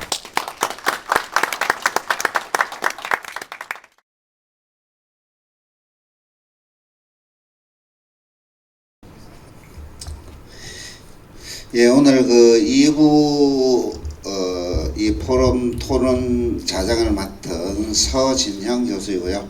뭐 이 공동주택이 아니라 공정주택이라고 해서 공정주택 포럼을 만들어서 우리나라 부동산 정책이 어떻게 공정해야 할 것인가 라는 포럼을 만들어서 정책 제안을 하는 등 여러 가지 이제 활동들을 하고 있습니다. 물론 제가 19대 20대 대한부동산학회 회장을 맡으면서 부동산학과 관련된 활동들을 많이 하면서 이번 정부나 우리 지난 정부에서 선수를 많이 하면서 정책들이 어떻게 가야만 대한민국 국민들이 좀 더 행복한 부동산과 관련된 삶을 살아갈 수 있을까 많은 고민을 하였습니다. 오늘 우리 이 데일리에서 부동산 포럼을 개최하면서 윤석열 정부의 부동산 정책이 어디로 가야 되나, 원래는 뭐 인수위원회에서 부동산 정책의 방향들을 발표할 것으로 봤지만 이데일리와 교감이 되었는지 어제 새로운 정부가 출범하면 이 부동산 정책의 방향에 대해서 발표하겠다 뭐 이렇게 발표를 했기 때문에 오늘 이 윤석열 정부의 부동산 정책이 어디로 가야 되는지 한번 살펴보는 것이 상당히 의미 있는 자리가 아닌가 이렇게 생각을 하고요. 오늘 김연아 국회의원님께서 윤석열 정부의 방향들에 대해서 방향들을 제시해 주셨는데 이러한 부분들에 대해서 전문가분들은 어떻게 생각을 하는지 전체적인 방향들을 제시함으로 인해서 윤석열 새로운 정부가 좀 더 성공할 수 있기를 바라는 뜻에서 전문가적 의견들을 많이 제시해 주셨으면 하고자 합니다. 자, 그래서 이제 토론이 한 1시간 정도 진행이 되는데 먼저 우리가 이제 이 부동산 정책의 이 거시적인 측면, 전체적인 방향에서 어떻게 가야 되는지 전문가분들의 의견을 좀 듣고 오늘 또 김연아 의원님께서 발표한 내용 중에서 쟁점이 될 만한 미시적인 측면에서 세부적인 정책들이 어떤 방향으로 갔으면 좋겠다라는 의견을 두 부분으로 나누어서 이렇게 진행을 할까 합니다. 우리가 이제 우리가 자료에 나와 있는 것처럼 토론자 순서대로 제가 질문을 한번 드려보도록 하겠습니다. 먼저 이 윤석열 정부가 새로 이제 출범을 했는데 부동산 정책이 거시적인 측면에서 어떤 방향으로 갔으면 좋겠는지 전문가분들의 의견들을 한번 들어보도록 하겠습니다. 가장 먼저 우리 토론자분들을 소개를 안 드렸네요, 그죠? 토론자분들을 소개를 한번 드리도록 하겠습니다. 한국건설산업연구원의 경제금융연구실장을 맡고 계시는 우리 허윤경 실장님 소개해드리겠습니다. 대한주택임대인협회 회장을 맡고 계시는 우리 성창엽 회장님 소개해드리겠습니다. 건국대 부동산대학원의 겸임교수로 재직하고 있는 우리 권순영 교수님 소개해드리겠습니다. 건국대학교 부동산학과 겸임교수로 재직하고 있는 우리 최황수 교수님 소개해드리겠습니다.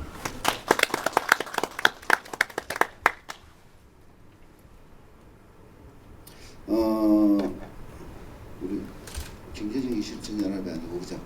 대한건설정책연구원의 책임연구원으로 계시는 이연형 연구님 소개해드리겠습니다. 자, 그러면 우리 윤석열 정부의 부동산 정책이 거시적인 측면에서 어떻게 갔으면 좋겠다라는 의견을 먼저 우리 허윤경 실장님께 마이크를 넘기도록 하겠습니다. 토론은 한 5분 정도 이내로 정리를 해주시면 우리 이제 유튜브를 시청하는 시청자님들이 좀 더 쉽게 이해할 수 있지 않을까 이렇게 생각이 듭니다. 예.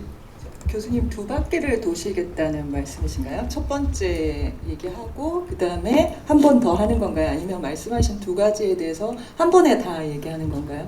거시적인 측면만 먼저 이제 제시를 해주시고 두 바퀴를 도시겠다는 말씀이신 거죠? 예. 네. 우선 오랜만에 김연아 의원님 발제를 들었는데 명불허전이었다. 오랜만에 들었지만 엄청 좋았습니다. 그리고 역시 김연아 의원님이 아주 통찰력 있는 얘기들을 많이 해주셨고 저도 다시 생각할 수 있는 기회가 돼서 감사하게 생각합니다. 정책 운영 집행이나 운영과 관련돼서 현실적인 어려움이 있는 것도 분명한 사실이고요. 그런 것들에 대해서도 현실적인 얘기들도 많이 해주셔서 통렬하게 좀 다가오지 않았나라고 생각을 합니다. 거시적인 측면이라고 얘기를 하셨는데 이제 거시경제에 미치는 부동산의 영향도 분명히 있고요. 여기서 얘기하시는 거시적인 측면은 전반적인 부동산 정책의 운영과 방향에 대한 질문으로 저는 이해했고요. 거기에 대해서 고민을 해보면 지금 풀어야 되는 숙제가 저는 세 가지라고 생각합니다. 첫 번째는 이제 주거비 부담이 너무 가중된 상태고요. 그것이 이제 임차인이 됐던 보유자가 됐던 구매자가 됐던 모두에게 다 마찬가지 아닌가라고 생각합니다. 그런 것들이 앞서 이제 사장님께서 얘기하신 모든 사람이 불편한 상황이 결국은 주거비 부담인 것 같습니다. 집값이 많이 오른다 하더라도 이게 주거비를 부담할 수 있는 수준이다라고 하면 집값 상승은 큰 의미가 없습니다. 누구나 부담할 수 있다라고 하면. 그렇지만 지금 현재 상황에서는 금융 구조가 됐던 아니면 세제 구조가 됐던 이런 것들이 결국은 주거비 부담이 상당히 높아져 있는 상태고요. 또한 월세나 전세 같은 임대료 상승도 함께 나타나고 있어서 모두가 주거비 부담이 상당히 높은 상태라서 이런 것들을 첫 번째로 당선인이 해결해야 되는 부분이 아닌가라고 생각하고요.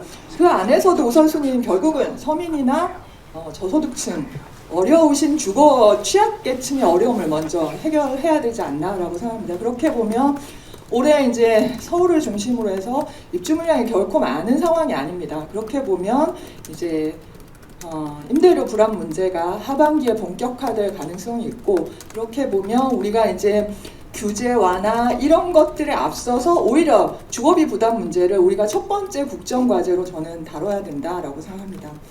두 번째 우리가 부닥치고 있는 문제는 격차 확대라고 생각합니다. 이 격차 확대가 소득별, 세대별, 지역별, 자산별로 모든 격차들이 확대되었고요. 이게 결국은 이제 사회적 문제로 나타났습니다. 다만 현 정부가 아무것도 안 한 건 아닙니다.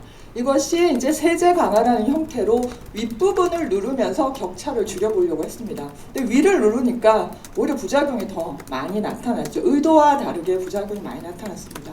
이 자산 격차 확대를 해결하기 위한 방법론에 대한 이견은 엄청 많을 겁니다. 또한 이 자산 격차 확대는 우리나라에서만 나타나는 현상은 아닙니다. 지금 글로벌의 대부분의 국가들이 모든 문제를 동일하게 앓고 있고 이 문제를 해결하기 위해서 노력하고 있습니다. 이것은 우리 사회가 부동산뿐만 아니라 장기적으로 이걸 어떻게 같이 해결해 나갈까 고민해야 되는 안건이 아닌가라고 생각합니다. 세 번째 우리가 해결해야 되는 게 수급 불일치입니다. 그래서 결국은 이걸로 인해서 지금 공급 확대 정책이 나타난 거고요. 또한 250만 호 공급 공약이 나온 걸로 이해하시면 좋을 것 같습니다. 다만 이제 우리가 수급 불일치가 물량의 부족이냐 아니면 입지의 부족이냐 상품의 부족이냐에 대한 고민은 분명히 필요한 것 같고요. 최근에 집값 상승이라는 부분을 고려를 하게 되면 결국은 양질의 인프라가 갖추어진 입지에 공급이 되지 않았다라는 것이고요.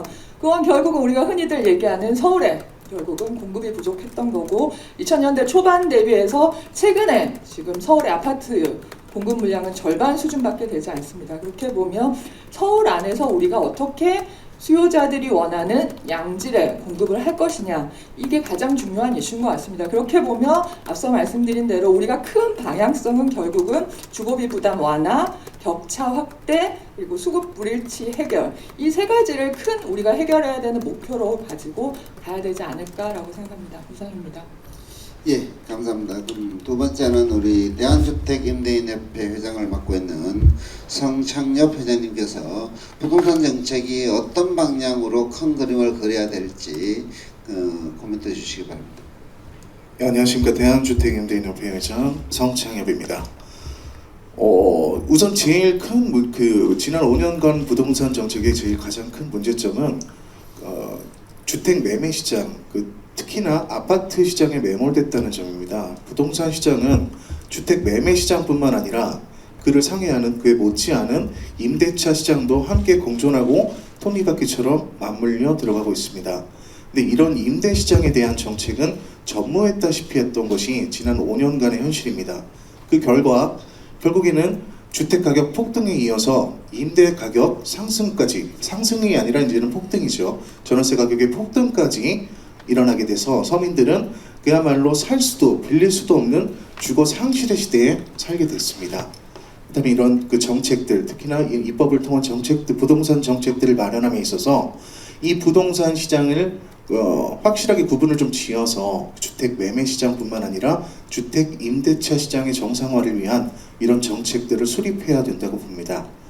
그리고 이런 정책 수립에 있어서 당사자들의 목소리가 너무 경미하게 들어갔다는 것들이 문제가 됩니다. 사실상 이 정책으로 가장 큰 영향을 받는 것들이 누굽니까? 임대인, 임차인, 이 모든 주거와 관련된 국민들이지 않습니까?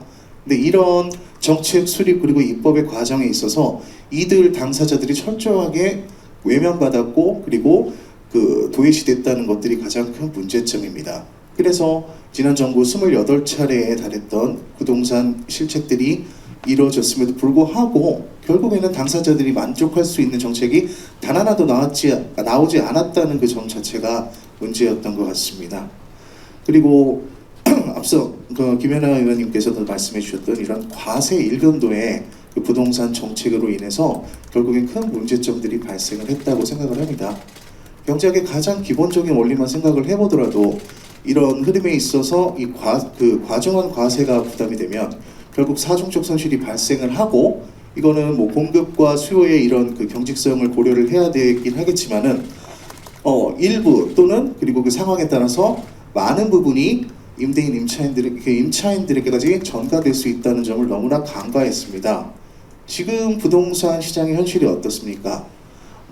이렇게 그 임대인들에게 부과된 이런 세금들이 임차인에게 전가되는 것들은 사실상 힘든 일이다.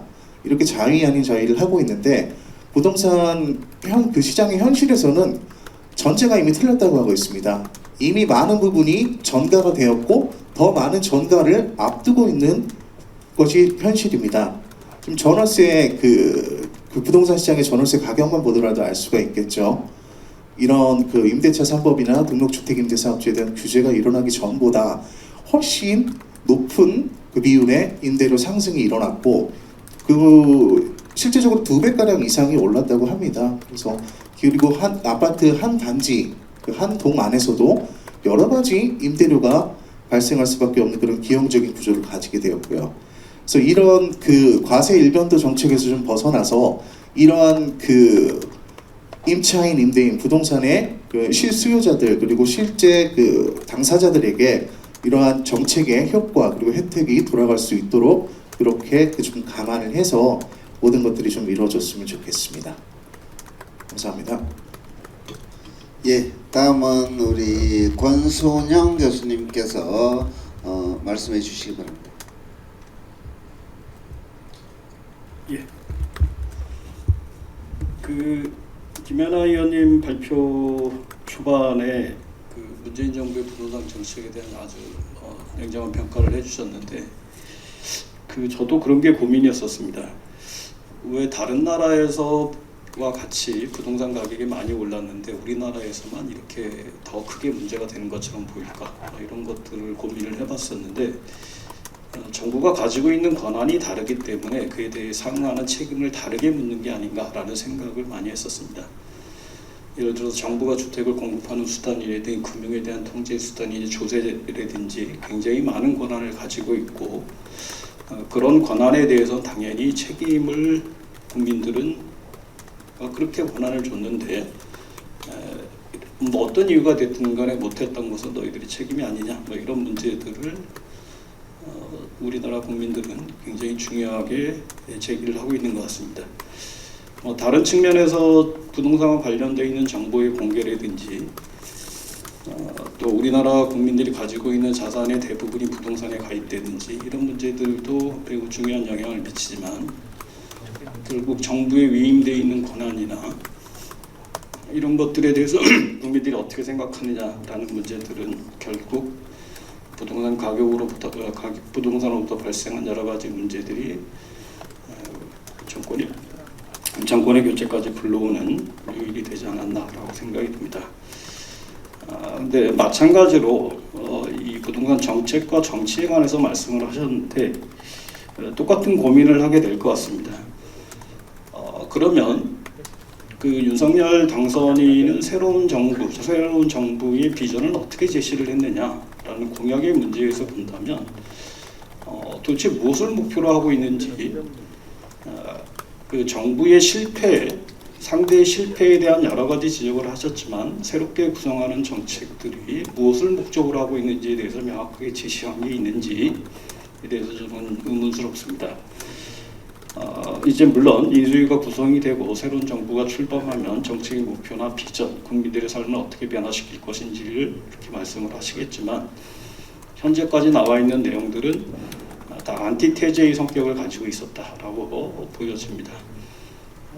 그래서 말 그대로 새로운 비전, 정책들을 만들어 나가는 여러 가지 일들이 좀 준비됐으면 좋겠다고 생각이 들고요. 그 김연아 의원님 발표 자리에서 지적하셨지만 향후 시장이 별로 그렇게 좋아 보이지가 않습니다. 가격이 막 오르는 시점에 있어서 지금은 가격이 오르기보다는 대외적인 여건이나 이런 것들이 가격이 굉장히 불안한 상태가 지속될 가능성이 굉장히 높아 보여요. 그럼 어떻게 대처할 것인가? 뭐 이런 것들이 차기 정부의 굉장히 중요한 문제가 될 텐데 관련된 내용들은 저는 어디서 본 적은 없는 것 같아요. 김연아 의원님 발표하신 내용에서 처음 본 것 같아요. 그럴 위험이 높다. 많은 사람들이 그런 걱정을 하고 있습니다. 그럼 그런 사태가 예를 들어 금리가 미국의 물가가 뭐 8.5%가 올랐다. 이거 견딜 수 없는 수준이니까 금리 올려야 될 겁니다. 올리겠다고 얘기했고 우리나라도 금리를 올려서 0.5%가 있던 기준금리가 1.5%까지 올라갔어요. 그리고 올해까지 가면 2%까지 올라가면 과거와 같은 시장이 그대로 유지되기는 어려울 겁니다. 그리고 주택가격이 워낙 많이 올라서 주택을 새로 구입한 사람들에 의한 가계부채 굉장히 심각한 문제로 제기되고 있고 이거 우리 박근혜 정부 때 하우스푸어 문제로 똑같이 경험했던 사실들입니다. 그때 어떻게 처리할 거냐 그에 대한 정책적 비전, 준비나 이런 것들은 좀 보지 못한 것 같아요. 그래서 다양한 측면에서 예상되는 시나리오들이나 이런 것들에 대한 준비, 그에 대한 상응하는 것들이 정부가 준비를 해야 될 텐데 그런 것들이 준비가 돼 물론 준비하실 거라고 생각을 합니다. 뭐 바보들이 아니니까 다 예상되는 시나리오들이 다 하겠죠. 뭐 장기적인 비전이나 결론적으로 부동산 문제가 매우 심각했고 사람들은 그에 대해서 뭔가의 변화를 요구했다. 그게 이제 팩트인 거죠. 그렇다면 그런 변화에 대해서 어떤 비전을 제시를 하고 어떻게 목표를 설정하고 갈 것인가에 대해서 변화되는 경제적 상황이나 대외 여건 속에서 그런 문제들을 준비하는 시간들이 내용들이 좀 나왔으면 좋겠다라는 게 결코 그렇게 순탄하진 않을 것 같아요. 그 상하는 책임을 다시 어떤 정부든가 똑같이 책임을 져야 될 겁니다. 그런 문제에 관해서 본다면 좀 더 많은 준비가 필요하지 않을까라는 생각이 듭니다. 감사합니다. 예, 다음은 우리 최황수 교수님 코멘트 해주시기 바랍니다. 예. 아마 이제 이 영상을 보시는 이제 시청자분들이라든가 뭐 또는 이제 구독자분들이라든가 이런 분들이 궁금해하는 게 이제 여기 계신 교수님들이나 아니면은 회장님들, 위원님들의 어떤 그런 그 얘기들보다는 사실 이제 결론이 뭐냐라는 얘기를 굉장히 궁금해할 것 같아요. 그러니까 지금 앞부분에서 이제 거시적인 어떤 그런 것들을 좀 얘기하는 어떤 그런 시간이라고 가정을 한다면, 일단 지금 그 윤석열 당선인의, 그러니까 현재 이제 인수위에 나와 있는 여러 가지 의견이라든가 이런 부분들은 적어도 이전에, 그러니까 현재 이제 문재인 정부에서 부동산 정책을 정책으로 본 것이 아니라 약간의 어떤 앞서 김연아 의원께서도 말씀하셨겠지만 약간 정치로 봤다 이런 부분에 대해서는 분명히 긍정적인 어떤 생각을 하는 분들도 있고 그렇지 않다라고 생각하는 분들이 분명히 있을 거지만 적어도 제가 보기에는 어느 정도는 시장의 원리에 맞게 회귀하는 과정 중에 하나다라고 볼 수도 있을 것 같습니다. 다만 이 영상이나 이것을 시청하시는 우리 그 분들께서 꼭 좀 오판하지 않았으면 하고 싶은 당부의 말씀이 뭐냐면 우리나라에는 이제 부동산 정책을 가지고 상당히 양비양시론으로 좀 판단하는 그런 경향이 있고 거기에 따라서 정치인들이라든가 여당이든 야당이든 서로 바뀌는 어떤 그런 상황에서도 굉장히 그것을 국민들에게 굉장히 이용했던 측면들이 있다고 생각합니다. 그러면은 예를 들어서 보수 진영에서 만약에 정권을 잡으면 부동산 규제를 완화할 것이고 진보 진영에서 정권을 잡으면 부동산 규제를 강화할 것이다. 또 거기에 따라서 완화를 하면 집값이 오를 것이고 부동산 가격이 뛸 것이고 또 만약에 정책을 갖다가 옥죄기를 하면 오히려 집값에 대한 어떤 그러한 피로감이라든가 이런 것들 때문에 가격이 조정될 것이다라고 생각할지 모르겠는데 어쩌면 요즘에 시중에서 떠도는 여러 가지 기류들 중에 하나가 뭐냐면 윤석열 정부가 만약에 5월 10일 이후에 들어선다면은 그동안 있었던 여러 가지 반시장적인 어떤 규제들이 이제 해소가 되면서 추가적인 현재의 엄청나게 오른 가격에서 더 오를 거라는 어떤 그런 시그널이라고 생각하는 또는 그런 유튜버들도 상당히 있는지 모르겠는데 이거는 굉장히 좀 위험한 생각이라고 제가 꼭 말씀드리고 싶은 것이 뭐냐면 사실은 부동산의 가격이 오르고 내림에 대한 모든 어떤 그런 패턴들은 정책 변수가 가지고 있는 그러한 영향력이 생각보다 크지 않습니다. 역대 정부에서 보면은 되게 이상한 거 아닙니까? 제가 보기에는 지금 직선제 개헌, 그러니까 대통령을 직선제, 국민의 손으로 직접 뽑는 직선제 개헌 이후에 이번에 윤석열 당선인까지 포함해서 8명의 대통령이 나왔었는데 그 8명의 대통령들의 소위 말하는 편가르기를 하는 성향에 따라서 실제로 정책이 왔다 갔다 했을 거라고 추정할지 모르겠지만 전혀 그렇게 보는 것은 전혀 맞지 않습니다. 어떻게 보면 제가 판단하기에 가장 여태까지 부동산 규제를 많이 했던 정부는 무소불위에 헌법을 위배할 정도로 모든 것들을 다 쏟아부었던 노태우 정권 시절이었고 가장 규제를 완화했던 것은 역시 DJ 정부 시절이었다고 생각합니다. 만약에 정책의 논리 또는 진영의 논리로 만약에 부동산 정책을 바라보고 거기에 따라 가격 상승이라든가 하락이라든가 이런 것들을 점치고 그렇게 예상을 한다면 상당히 그 부분에 대해서는 불편한 현실에 직면하게 될 것이다라는 생각을 하고 있습니다. 결론적으로 말씀드린다면 윤석열 정부에서의 부동산 가격은 또는 부동산 시장은 상당히 안정화될 거라고 감히 예상해 봅니다. 왜냐? 정책을 얼마나 잘했냐 못하느냐의 문제가 아니라 부동산 가격은 금리라든가 거시적인 변수가 훨씬 더 크지 않을까라고 생각을 하고 있고요. 다만 이렇습니다. 만약에 미국이 금리를 올리고 우리나라도 덩달아서 기준금리를 올려서 시중은행의 여신금리라든가 이런 것들이 상승한다고 한다면 집값에 절대로 그러니까 긍정적인 영향을 미칠 수는 없겠지만 그럼에도 불구하고 만약에 집값이 더 오른다라고 주장하는 자가 있다면 아마도 하나의 조건이 통제가 돼야 되는데 그것은 우리나라의 경제 성장률이라든가 소득이라든가 고용이 드라마틱하게 상승한다면 그러한 공식이 맞겠지만 그렇지 않는 시기에는 어떠한 정책을 완화하든 어떠한 정책을 더 강화하든 간에 윤석열 정부 내에는 어쨌든 단기간 중기적으로는 금리라든가 이런 변수들 때문에 집값이 의외로 안정화될 가능성이 높다라는 말씀을 꼭 드리고 싶습니다. 이상입니다. 예, 다음은 우리 이연형 책임연구원님께 마이크를 넘기도록 하겠습니다. 네, 앞에서 많은 얘기들을 해주셨기 때문에 저는 조금 더 범위를 좁혀서 작은 제기 하나만 하겠습니다. 다음 정부는 부동산 정책을 입안하거나 집행하는 과정에 있어서 숫자에 얽매이지 않았으면 좋겠습니다.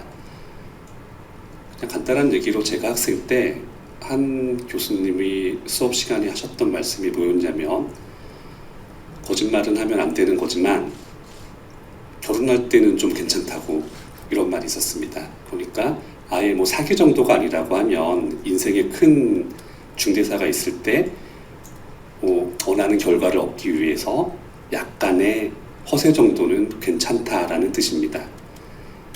자, 같은 맥락으로 선거도 비슷한 면이 있습니다. 선거에서는 일단 결과가 중요하기 때문에 조금 더 과장할 수도 있습니다. 그리고 사기가 아니라면 허세도 부릴 수 있고 우리가 이런 거 한다고 다 벌릴 수 있습니다. 하지만 선거가 끝난 이후에는 그런 과장을 이어가는 것이 아니라 실제로 어디까지 뭘 할 수 있느냐 이런 부분에 집중을 해야 됩니다. 그렇기 때문에 선거 과정에서 제시되었던 250만이나 아니면 특정 유형의 주택에 대해서 60만, 100만 이런 공급 규모의 숫자에 집착할 필요가 없습니다. 사실 무시해도 무방합니다. 자, 그렇다면 어떤 부분에 집중을 해야 하는가? 그게 두 가지 정도를 예로 들 수 있습니다. 다음 정부의 주요 공약 중에 하나는 정비사업의 활성화입니다. 그런데 아시는 것처럼 정비사업은 특정 지역에서 한 번에 많은 사업장을 벌릴 수가 없습니다. 자, 서울과 인접 수도권에는 거의 비슷한 시기에 한 5년 정도 기간에 걸쳐서 대량의 아파트가 공급된 지역들이 여러 곳 있습니다. 아시는 일기 신도시나 서울에서도 몇 개 지역들이 있죠. 자, 이런 지역들의 특징은 아파트의 연식이 비슷하게 먹어간다는 겁니다. 10년, 20년, 30년 큰 차이가 없습니다. 그런데 한 지역에서 동시에 여러 정비사업장을 벌리기는 현실적으로 부작용이 많이 수반되기 때문에 정비 사업의 필요성을 인정을 하지만 이걸 진행하는 단계에서는 순차적으로 나눠서 진행할 필요가 있습니다. 그렇다면 자, 어떤 순서로 어느 지역을 어떻게 흘러갈 것인가, 이런 계획을 짜는 데에 집중을 해야 됩니다. 그리고 어차피 그런 계획이 짜진다면 그걸 실행하는 데 걸리는 시간은 아무리 짧게 잡아도 10년, 20년, 30년이 걸립니다. 그렇기 때문에 지금 단계에서 공급 주택의 숫자에 집중을 하게 된다면 당연히 계획만 벌려놓고 실제로 실행을 하지 못하는 상황이 벌어지게 됩니다. 자, 이렇게 한 가지를 짚을 수가 있고요. 그리고 또 다른 한 가지는, 자, 주택 정책을 뭔가 하는 데 있어서, 죄송합니다. 제가 열심히 들었다가 너무 집중을 해서 두 번째가 잠시 뭐 이런 날도 있어야죠. 자, 그렇다면 결국에는 죄송합니다. 기억났습니다. 죄송합니다. 그 두 번째는, 자, 지금 정부에서 컨셉을 제시하고 시도는 했지만 실제 실행에 들어가지 못한 내용들이 있습니다. 바로 그것이 정비 사업에 공공이 참여한다는 컨셉입니다. 자, 그런데 다음 정부에서는 지금 정부의 공공재개발, 공공재건축 말고도 새롭게 시도해 볼 사안들이 좀 있습니다. 대표적인 것이 서울시가 제시하고 있는 신통계획입니다. 그런데 이런 컨셉들은 계획상으로는 좋습니다.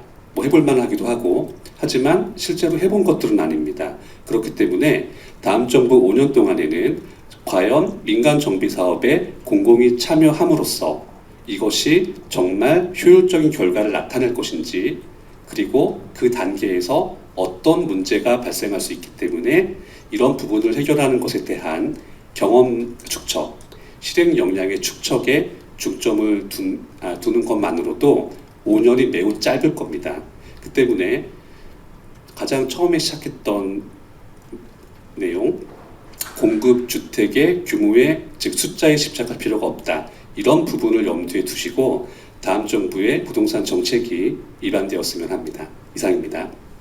네, 이 윤석열 정부의 부동산 정책이 이제 큰 방향에서 이렇게 갔으면 좋겠다라는 의견들을 제시해 주셨고요.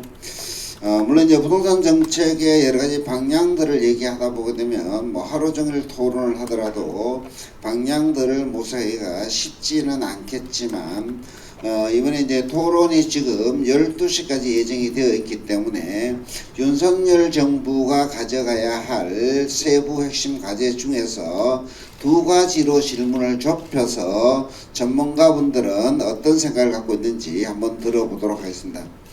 우리가 이제 김현아 의원님께서도 우리가 발표에서 나왔지만 주택이 1가구 1주택 중심이 아니라 이 자산 중심, 자산 총액의 중심으로 변화되어야 되지 않겠느냐라는 의견을 제시해 주셨는데, 이 1가구 1주택 정책을 우리나라에서 계속 유지를 해야 되겠느냐, 이게 물론 정의의 측면에서는 많은 국민들에게 공감을 얻을 수 있겠지만 결국은 뭐 빌라 2채를 가진 사람과 아파트 1채를 가진 사람, 어느 사람이 더 정의인지 이런 논란의 부분들이 많고, 양도소득세의 문제의 경우에도 일시적 완화인지 또는 장기적인 완화인지 이런 논란도 결국은 1가구 1주택의 문제에서 불거지기 때문에 1가구 1주택이라는 정책의 기조를 계속 유지해야 되는지, 자산의 총액 기준으로 가져가야 되는지 전문가들의 의견들을 한번 듣고 싶고요.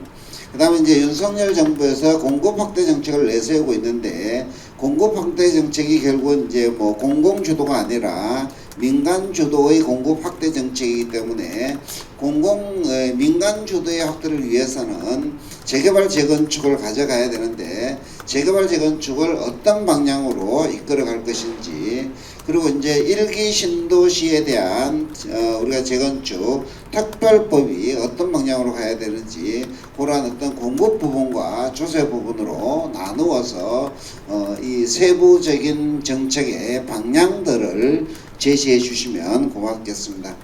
먼저 우리 허윤경 연구실장님께 마이크를 넘기도록 하겠습니다. 네, 질문이 너무 어려워가지고 제가 답변을 제대로 드릴 수 있을지 모르겠습니다. 저는 먼저 이제 공급에 대해서 말씀드리겠습니다. 윤석열 정부가 현 문재인 정부와의 가장 큰 차이점은 공급 확대 정책을 중심으로 운영한다라는 것이고요. 윤석열 정부가 앞서 제가 제기했던 세 가지 문제를 해결하기 위한 근본적인 조치로 공급이 충분해야 결국은 주거불안 문제, 주거비 부담 문제, 격차 확대 문제, 그러니까 젊은 사람들이 집을 사서 자산시장에 들어올 수 있게 해드리고 그리고 수급 불일치를 해결할 수 있다라고 판단했다라고 생각합니다. 근데 이제 그 공급 확대가 결코 쉬운 정책이 아닙니다. 규제는 정부 혼자 하는 거지만 공급은 정부 혼자 절대 할 수 없는 일입니다. 또한 지금 이제 민간 주도라고 얘기를 하지만 공공택지 물량이 50%를 넘어섭니다. 공공택지에 민간이 집을 짓는다고 그것을 민간 공급이라고 과연 할 수 있느냐라고 하면 결코 아니라는 거죠. 결국 주택 공급이라는 전 프로세스, 토지 확보의 계획에서부터 토지 확보, 준공까지를 아우르는 모든 과정을 생각하면 공공과 민간의 협력은 필수적이고 민간 혼자 할 수 있는 거는 아무것도 없다. 솔직히 말씀드리면 계획 과정을 거쳐야 되는데 계획은 공공의 영역입니다. 계획 쪽에서 인허가나 아니면 도시계획 쪽에서 여러 가지를 지원해주지 않고서는 쉽지 않다라는 것이고요. 다만 지금 물량과 관련된 논란들은 분명히 많이 있습니다. 근데 제가 저희 연구원에서 지금 금요일 날 세미나를 예정하고 있고요. 그래서 제가 독일이랑 영국을 굉장히 많이 봤습니다. 다 물량 목표치를 제시하고 있습니다. 독일도 처음에는 30만 원 하겠다가 40만 원으로 넘어섰고요. 영국도 처음에는 20만 원 하겠다가 30만 원. 그만큼 주택 문제가 엄청나게 사회적 이슈고 그것이 결국은 국민들의 이해를 구하기 위해서는 물량이라는 목표치를 제시할 수밖에 없는 현실적인 한계가 분명히 있다라고 생각을 합니다. 그렇게 보면 앞서 경기적 요인이 있지만 우리가 경기적 요인을 제외하고 정책 변동성 때문에 생기는 부작용은 최소화해야 되고 그것이 결국은 공급 쪽에서 해줘야 되는 일 아닌가라고 생각합니다. 두 번째 이제 1가구 1주택주의와 관련해서는 과거에는 한 집에 한 주택만 살게 되면 자가 보유율이 올라가고 누구나 집을 가질 수 있는 그런 그 논리로 작동하는 시장이 있었습니다. 근데 지금 현재는 그런 시장이 절대 아니죠. 과거와 달리 상당히 자산 시장화되어 있고 주택 시장을 그런 현실을 제대로 받아들여야 정책이 시장에서 효과를 발휘할 수 있다라고 생각합니다. 그러면 과연 1세대 1주택주의를 바로 폐기하느냐? 그건 다시 마찬가지로 정책 변동성 확대입니다. 그렇게 보면 우리가 연착륙하기 위한 단계적 이행 방식에 대한 고민이 필요하지 않을까라고 생각합니다. 이상입니다. 예, 다음은 대한주택임대인협회 우리 성창엽 회장님 코멘트 부탁드리겠습니다.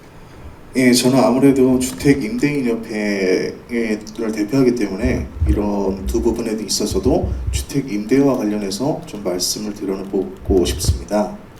우선 조세적인 측면에서 1가구 1주택 정책을 고집할 것인가에 대해서는 우선 지금 현행 벌어지고 있는 부작용들에 대해서 먼저 좀 생각을 해봐야 될 것 같습니다. 그래서 지금 그 많이들 알고 계시는 강남 서울의 아파트 한 채 갖고 있는 사람과 지방의 아파트가 아닌 그 여러 가지 주택을 갖고 있는 사람, 근데 아파트 가격이 더 높은 가격인데 그 지방의 여러 채를 갖고 있는 사람이 조세 부담이 훨씬 더 큰 이런 부작용들이 나타나고 있는 것 다 알고 계실 겁니다. 근데 그 더 딥하게 들어가면 이 주택 임대와 관련해서 보게 되면 이런 그 아파트가 아닌 비아파트, 다세대, 다가구, 이런 주거용 오피스텔 등의 이런 주거 형태에 살고 있는 국민들도 상당수 있으며 그 주택들을 공급하고 또 임대해야 되는 것도 이 부동산 시장이 맡아야 될 역할입니다. 근데 지금 마찬가지로 다세대 원룸 20개가 되는 주택을 하나 갖고 있다 하면 서울의 아파트 전셋값도 안 되는 경우가 지방 같은 경우는 대부분인데 이분들은 20주택자가 돼버립니다. 그래서 취득, 보유, 양도에 있어서 모두 중과를 받게 됩니다. 그래서 이런 주택 임대 부분들을 감안했을 때 이런 1가구 1주택 정책을 이러한 부분 고려 없이 고집한다는 것 자체가 말이 안 된다고 생각하고, 그리고 그 부작용들이 지금 현재도 발생하고 있고 더 크게 발생할 우려가 있다는 것입니다. 그래서 이 부분은 지금 종합부동산세를 재산세와 통합하겠다 이런 것들을 이제 인수위 쪽에서도 말씀을 하고 계시지만은 장기적인 정책, 그리고 또 이렇게 거시적으로 좀 그 판단해 볼 필요도 있겠지만 이렇게 강론적으로 그리고 그 미시적으로 들어가서 어떠한 부분에서 어떠한 부작용이 발생하고 있지 않는가에 대한 부분에 대한 판단도 함께 이루어져야 된다고 생각을 합니다. 그리고 공급적인 측면에서도 말씀드리면 제가 아까 말씀드렸던 바와 같이 부동산 시장에는 이 매매 시장뿐만 아니라 임대차 시장도 그에 못지않게 비중을 차지하고 있는데, 그러면 이런 우리가 지금 매몰돼 있는 250만 호, 3기 신도시, 재개발 재건축 이런 신축의 공급 그뿐만 아니라 임대차 시장의 공급도 생각을 해봐야 됩니다. 공공이 이 국가 한정 그 국가 제어의 한정으로 인해서 공공이 이 부분을 다 맡아서 할 수는 없겠죠. 우리 김연아 의원님이 말씀해주신 것처럼 25년까지 10% 정도 공공이 이 부분을 맡아서 하는 것을 로드맵 계획을 세워서 하고 있는데, LH에서 공공임대주택을 한 채 이제 공급을 하려면 평균적으로 1억 2천 정도가 소요가 된다고 합니다. 이게 지금 뭐 건설 원가 같은 게 상승을 함을 감안을 하면 더 많은 비용이 들어가게 되겠지요. 근데 지금 LH는 부채가 이미 160조를 넘어서 더 큰 부채 부담을 안고 있는 상황입니다. 그렇다면은 그리고 또 지금 이렇게 3기 신도시 그리고 재개발 재건축 그래서 대규모 공급을 약속하면서 국민들에게 저렴하게 더 많은 공급을 할 테니 기다려달라라고 국가가 요청을 하고 있는 상황에서는 그 기간 동안 대기할 수 있는 이런 임대차 공급 또한 간과해서는 안 된다고 생각을 합니다. 그리고 이 부분을 공공이 다 맡아서 할 수 없기 때문에 민간의 일정 부분 파트너십으로 요청을 할 수밖에 없는 부분인데, 그 역할을 했던 것이 등록주택임대사업제도입니다. 이 제도는 1994년부터 30년에 가까운 긴 시간 동안 많은 부동산 상승기 그리고 하락기 속에서도 전문가들이 얘기하시는 어찌 보면 부동산 정책 중에서 유일하게 한 기조를 가지고 장기간 이어지고 있는 제도다 할 만큼 임차인의 주거 안정을 위해서 설립됐고 지금도 유지되고 있는 제도입니다. 지금은 물론 많은 규제들로 인해서 유명무실화되었고 허울만 남은 제도가 되어버렸지만요. 그래서 이런 민간임대 활성화를 인수위와 새 정부에서도 천명을 하고 있고 먼저 앞서서 해야 될 것은 오명을 좀 벗어야 된다고 생각을 합니다. 여기 계신 많은 분들도 등록주택임대사업제도 그러니까 임대사업자들이 아파트를 매집 매석해서 주택가격 상승을 주도했다 이런 식으로 오해를 하고 계신 분들이 많습니다. 근데 통계 자료를 해서 살펴보면 전체 등록 임대주택 중에 아파트가 차지한 비율은 10% 남짓에 지나지 않습니다. 21년 국토위 소위에서 국토교통부 1차관이신 2차관이신 윤성원 차관님께서도 전체 등록 임대주택 중에 아파트 비율은 10% 남짓에 지나지 않는다고 말씀을 하셨고, 그 이후 나온 2020년 민간임대 주택 재고 통계를 보면 마찬가지로 그렇게 알 수 있습니다. 근데 지금 그런 문재인 정부는 본인들이 2017년 말에 장려했던 이 정책을 주택가격의 폭등으로 원흉으로 마녀 사냥해서 현재 폐지에 가까운 그런 규제들을 쏟아냈었죠. 그 결과 그 규제 전후로 주택가격의 상승 그리고 전월세 가격의 상승 자료를 살펴보면 쭉 2017년에서 장려를 한 이후 그리고 규제 시까지 2017년부터 2020년 7월 정도까지 710이라는 강력한 규제가 있기 전까지 주택가격은 그닥 그렇게 큰 상승을 보이지 않았었습니다. 오히려 약간의 하락 기조를 보였었고, 그리고 전월세 가격은 마찬가지로 활성화 이후에 의미 있는 하락 곡선을 보이게 됩니다. 근데 이것들이 2020년 7월 폐지에 가까운 규제를 쏟아냄으로 인해서 주택가격 같은 경우는 가파른 상승을 보이게 되었고, 그리고 전월세 가격도 그 시기에 맞춰서 가파른 상승을 보이게 됐습니다. 결국에는 이 등록주택임대 제도가 주택가격 상승과는 크게 유관하지 않았다는 것들이 드러나게 됐지요. 그래서 지금 많은 부분의 규제들이 법령의 개정을 통해서 일어났습니다. 특히나 민특법이라든지 조특법이라든지 지특법이라든지. 그래서 이 규제들을 다시 되돌리려면 민주당 그리고 거대 여당이 될 민주당과의 협치와 그리고 설득이 필요한 부분이기도 합니다. 그리고 그에 앞서서 대통령령으로 정하는 시행령의 변경이나 장관 고시 등을 통해서 시급하게 또 할 수 있는 부분들도 있습니다. 이런 부분들을 좀 잘 감안해서 등록주택임대사업제도를 정상화 좀 시킴으로써 이런 그 주택 매매를 위한 공급뿐만 아니라 그 저렴한 그 공급을 기다릴 수 있는 주택 임대 공급도 함께 고려를 해봤으면 좋겠다는 생각을 합니다. 예, 감사합니다. 지금 본 토론이 12시까지 예정이 돼 있고 마지막에 이제 우리 김연아 의원님의 코멘트도 종합적으로 한번 들어야 되기 때문에 나머지 세 분께서는 한 3분 이내에 마무리해 주시기를 부탁을 드리면서 우리 권순영 교수님께 마이크를 넘기도록 하겠습니다. 공급과 관련해서는 뭐 공급 양의 문제나 뭐 이런 다른 분들이 얘기하셨기 때문에 그게 지켜질 수 있는 양인지 또 현실적으로 필요한 양인지 뭐 이런 것들은 달리 봐야 될 측면이 있는 건 명확한 것 같습니다. 문제는 그 민간 주도의 공급 방식을 확대하겠다라고 말씀을 하셨는데 이제 민간 주도라는 거는 우리나라 주택 시장에서 보면 개발 이익을 목적으로 주택이 공급되는 구조를 가지고 있어요. 그래서 경기가 좋을 때는 공급이 늘어나지만 주택 경기가 정체되거나 하락되면 민간에서 공급할 방법이 없습니다.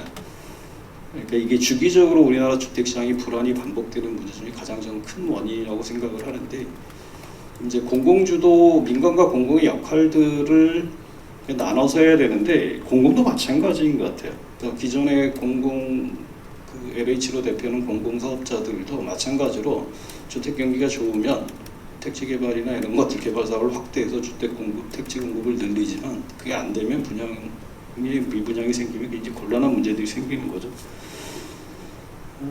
그래서 향후 주택 경기의 변화나 이런 걸로 볼 때 또 근데 다르게 고려해야 될 문제는 우리나라 주택 시장의 수요라는 것들이 자연적인 가구의 증가나 자연적으로 드러나는 가구 수요 문제, 신규 주택 공급 물량이 얼마 정도 필요할지 이런 거는 당연히 추정이 될 겁니다. 그래서 그런 물량들을 최소한 맞춰가기 위해서 여러 가지 시나리오를 함께 검토해야 될 필요가 있을 것 같아요. 주택 경기가 좋을 때 혹은 나쁠 때 이걸 다 민간 주도로 하겠다. 정비 사업에 의존하겠다. 정비 사업은 뭐 김연아 의원님 말씀하셨듯이 주택 경기 변화에 굉장히 민감하고 경기 안 좋으면 기다리면 됩니다. 왜냐하면 자산이 없어지는 게 아니기 때문에.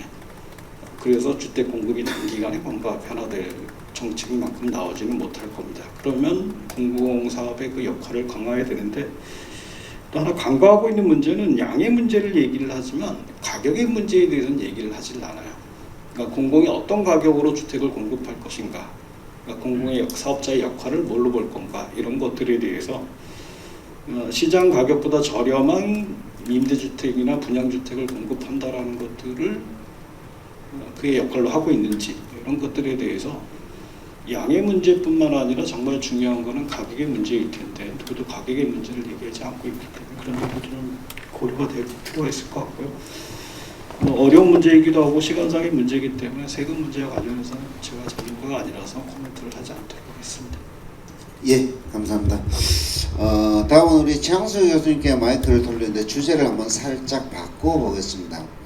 지금 이제 양도소득 다주택자에 대한 양도소득세 중과를 일시적으로 완화를 하다 보니까 이제 다주택자들이 재고주택을 시장에 공급할 수 있겠다라고 얘기를 하지만 지금 이제 임대차 보호 3법 때문에 기존 임차인들 때문에 이 다주택자들이 집을 매도할 수 없는 시장 상황이 있다. 그래서 다주택자나 1가구 1주택 정책들은 임대차 보호법과 밀접한 관련이 있어서 부동산 시장이 시장 기능을 회복하는 데 상당히 어려움이 있는 것으로 이제 그 현장에서는 얘기하고 있기 때문에 윤석열 정부에서는 주택임대차 정책을 어떻게 가져가야 되는지 고견을 한번 들어보도록 하겠습니다. 사실 이제 근본적으로는 임대차 3법이라든가 이런 부분들을 전면적으로 수정하기는 어려울 거예요. 이미 이제 뭐 어떻게 보면 이제 이것을 이제 개정하려고 하는 그 입장에서는 이미 이제 대못이 박혔다라고 생각을 할 가능성이 많고요. 또 거기에 이제 적응을 이미 한 시장의 그 임대인과 임차인들이 있을 거잖아요. 그리고 또 뭐 앞서 우리 그 손재영 교수님께서 그 부분에 대해서 말씀을 하셨지만 일단 지금 양도세라든가 이런 부분에 대해서는 잠깐의 좀 코멘트를 말씀드린다면 문재인 정부가 이제 양도세를 바라봤던 하나의 어떤 그런 시각은 철저하게 이제 불로소득의 환수라고 생각을 했었는데 그것의 어떤 정도가 얼마이냐, 크기가 얼마이냐에 따라서 시장이 받아들이는 또 소비자가 받아들이는 어떤 그런 정도가 좀 달랐다고 생각하는데 사실 이제 이러한 어떤 그 불로소득의 환수에 대단히 천착했던 그런 정부였다라고 생각을 하고 그런 평가를 많이 하고 있는 것 같긴 합니다. 그리고 또 하나는 뭐냐면 기본적으로 이제 보유세, 종부세라든가 이제 재산세를 이제 계속 인상을 시키면서 또 그러면 이제 그것을 내가 보유하는 것에 대한 부담을 계속 늘려가긴 했었는데 거기에 따른 엑시트 대안을 마련하지 않으로 인해서 사실 소비자들은요 보유하는 어떤 그러한 코스트 그 다음에 또 내가 매도를 했을 때 코스트를 비교했을 때 코스트가 낮은 쪽으로 분명히 의사결정을 그동안 해왔기 때문에 시장에 매물이 나오지 않았는데 이번에 이제 윤석열 정부가 들어서서 양도세에 대해서 원래는 이제 그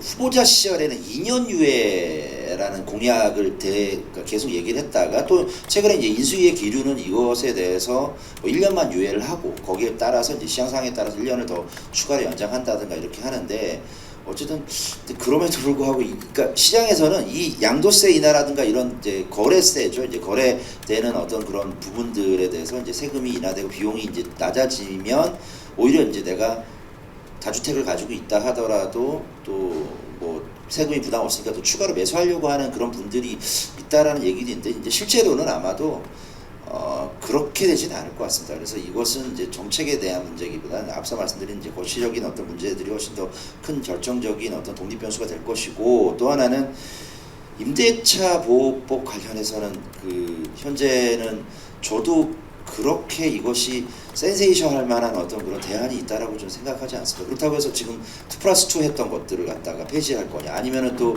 상한율을 5%로 했던 것들을 폐지할 거나 이것에 대해서 전면적인 개정 자체도 윤석열 정부에 상당히 부담으로 다가올 거기 때문에 어떻게 보면 상당한 어떤 그런 황금률에 가까운 그런 슬기로운 또 다른 정책들이 나오기를 한번 기대해 봅니다. 예, 그래서 저는 제가 이제 뭐 여러 기고문에서도 얘기를 했지만 주택임대차보호법 같은 경우에는 사실 2+1로 가서 학제와 연계하는 3년으로 주장을 하게 되면 다수당의 어떤 협치를 이끌어낼 수 있지 않을까. 그다음에 5%의 인상률 같은 경우에도 일정 금액 이하의 경우에만 적용하고 그 이상은 시장의 자율에만 맡기는 형태로 하고 그다음 이제 임대차 거래 신고제도 같은 경우에도 이게 이제 이 세금 부과의 목적이 아니라 정책 목적으로만 활용하겠다라고 이제 제시를 하게 되면 어느 정도 임대차 시장의 안정을 가져오지 않을까라는 개인적인 생각을 갖고 있습니다. 자, 그리고 또 우리 이현영 연구위원님께도 주제를 살짝 돌려서 지금 이제 윤석열 정부에서 이 공급 확대로 재건축 규제 완화에 속도 조절이 필요하다. 그래서 이제 이렇게 주장을 하고 있지만 속도 조절이 가장 필요한지 우리 전문가의 의견, 그 다음에 또 이제 일기 신도시에 대한 특별법이 우리가 제정될 것인지에 대한 우리 소견을 한번 들어보도록 하겠습니다. 네, 알겠습니다. 아까 제 시간 때 말씀드렸던 이게 특정 지역에서 한 번에 너무 많은 사업장을 벌릴 수가 없다라는 얘기를 했었습니다. 자, 그런 이유 때문에 정비사업의 완급 조절이 필요하다라는 의견은 사실 그렇게 하고 싶지 않더라도 그렇게 할 수밖에 없는 사안입니다. 그렇기 때문에 굳이 완급 조절이 있어야 한다라는 것을 말하지 않더라도 그것이 최근 10년간 서울에서 진행된 것처럼 정비사업을 억제하는 수준을 완급이라고 뜻하는 것이 아니라고 한다면 정비사업은 진행이 되어야 하고 한 번에 다수 사업장을 벌리면 부작용이 크기 때문에 필연적으로 완급은 조절될 수밖에 없습니다. 그리고 두 번째가 뭐였죠? 일기 신도시. 네. 네, 기본적으로 일기 신도시에 정비 사업이 필요하죠. 그런데 민간 정비 사업은 기본적으로 사업성이 좌우가 됩니다. 이런 이유 때문에 일기 신도시에 대한 특별법이 제정이 되더라도 아마 그 내용은 일정 수준의 용적률을 상향하고 사업성을 높여주는 대신 그 반대급부에 공공기여를 강제할 겁니다. 그래서 이런 식으로 법안이 만들어지고 그걸 근거로 해서 1기 신도시 전체 물량을 어떠한 순번으로 진행할 것인지 이런 식으로 이런 계획을 갖춰야만 1기 신도시 정비 사업이 가능하기 때문에 현재로서는 특별법 제정은 필요하다고 판단하고요. 그리고 그 내용은 앞서 말씀드린 그 정도 수준으로 갈 거라고 예상을 합니다. 이상입니다. 예.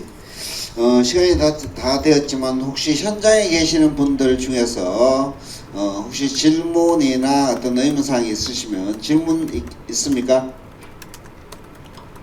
예, 없으시면 우리 마지막으로 전체적인 토론을 듣고 발제에 대해서 우리 김연아 의원님께서 마지막으로 한번 답변. 예. 뭐 전체적인 방향들을 제시해 주셨기 때문에 의정 활동에서 우리 김연아 의원님께서 전문가들의 의견들을 반영하고 나중에 이제 정책들을 만들어 가지 않을까 이렇게 기대를 해보고요. 우리가 이제 김연아 의원님께서 부동산이 정치가 아니라 정책으로 갔으면 좋겠다라고 희망을 가졌지만 현실적으로 부동산 정치가 좀 더 심화되는 방향으로 갈 것으로 많은 우려가 됩니다.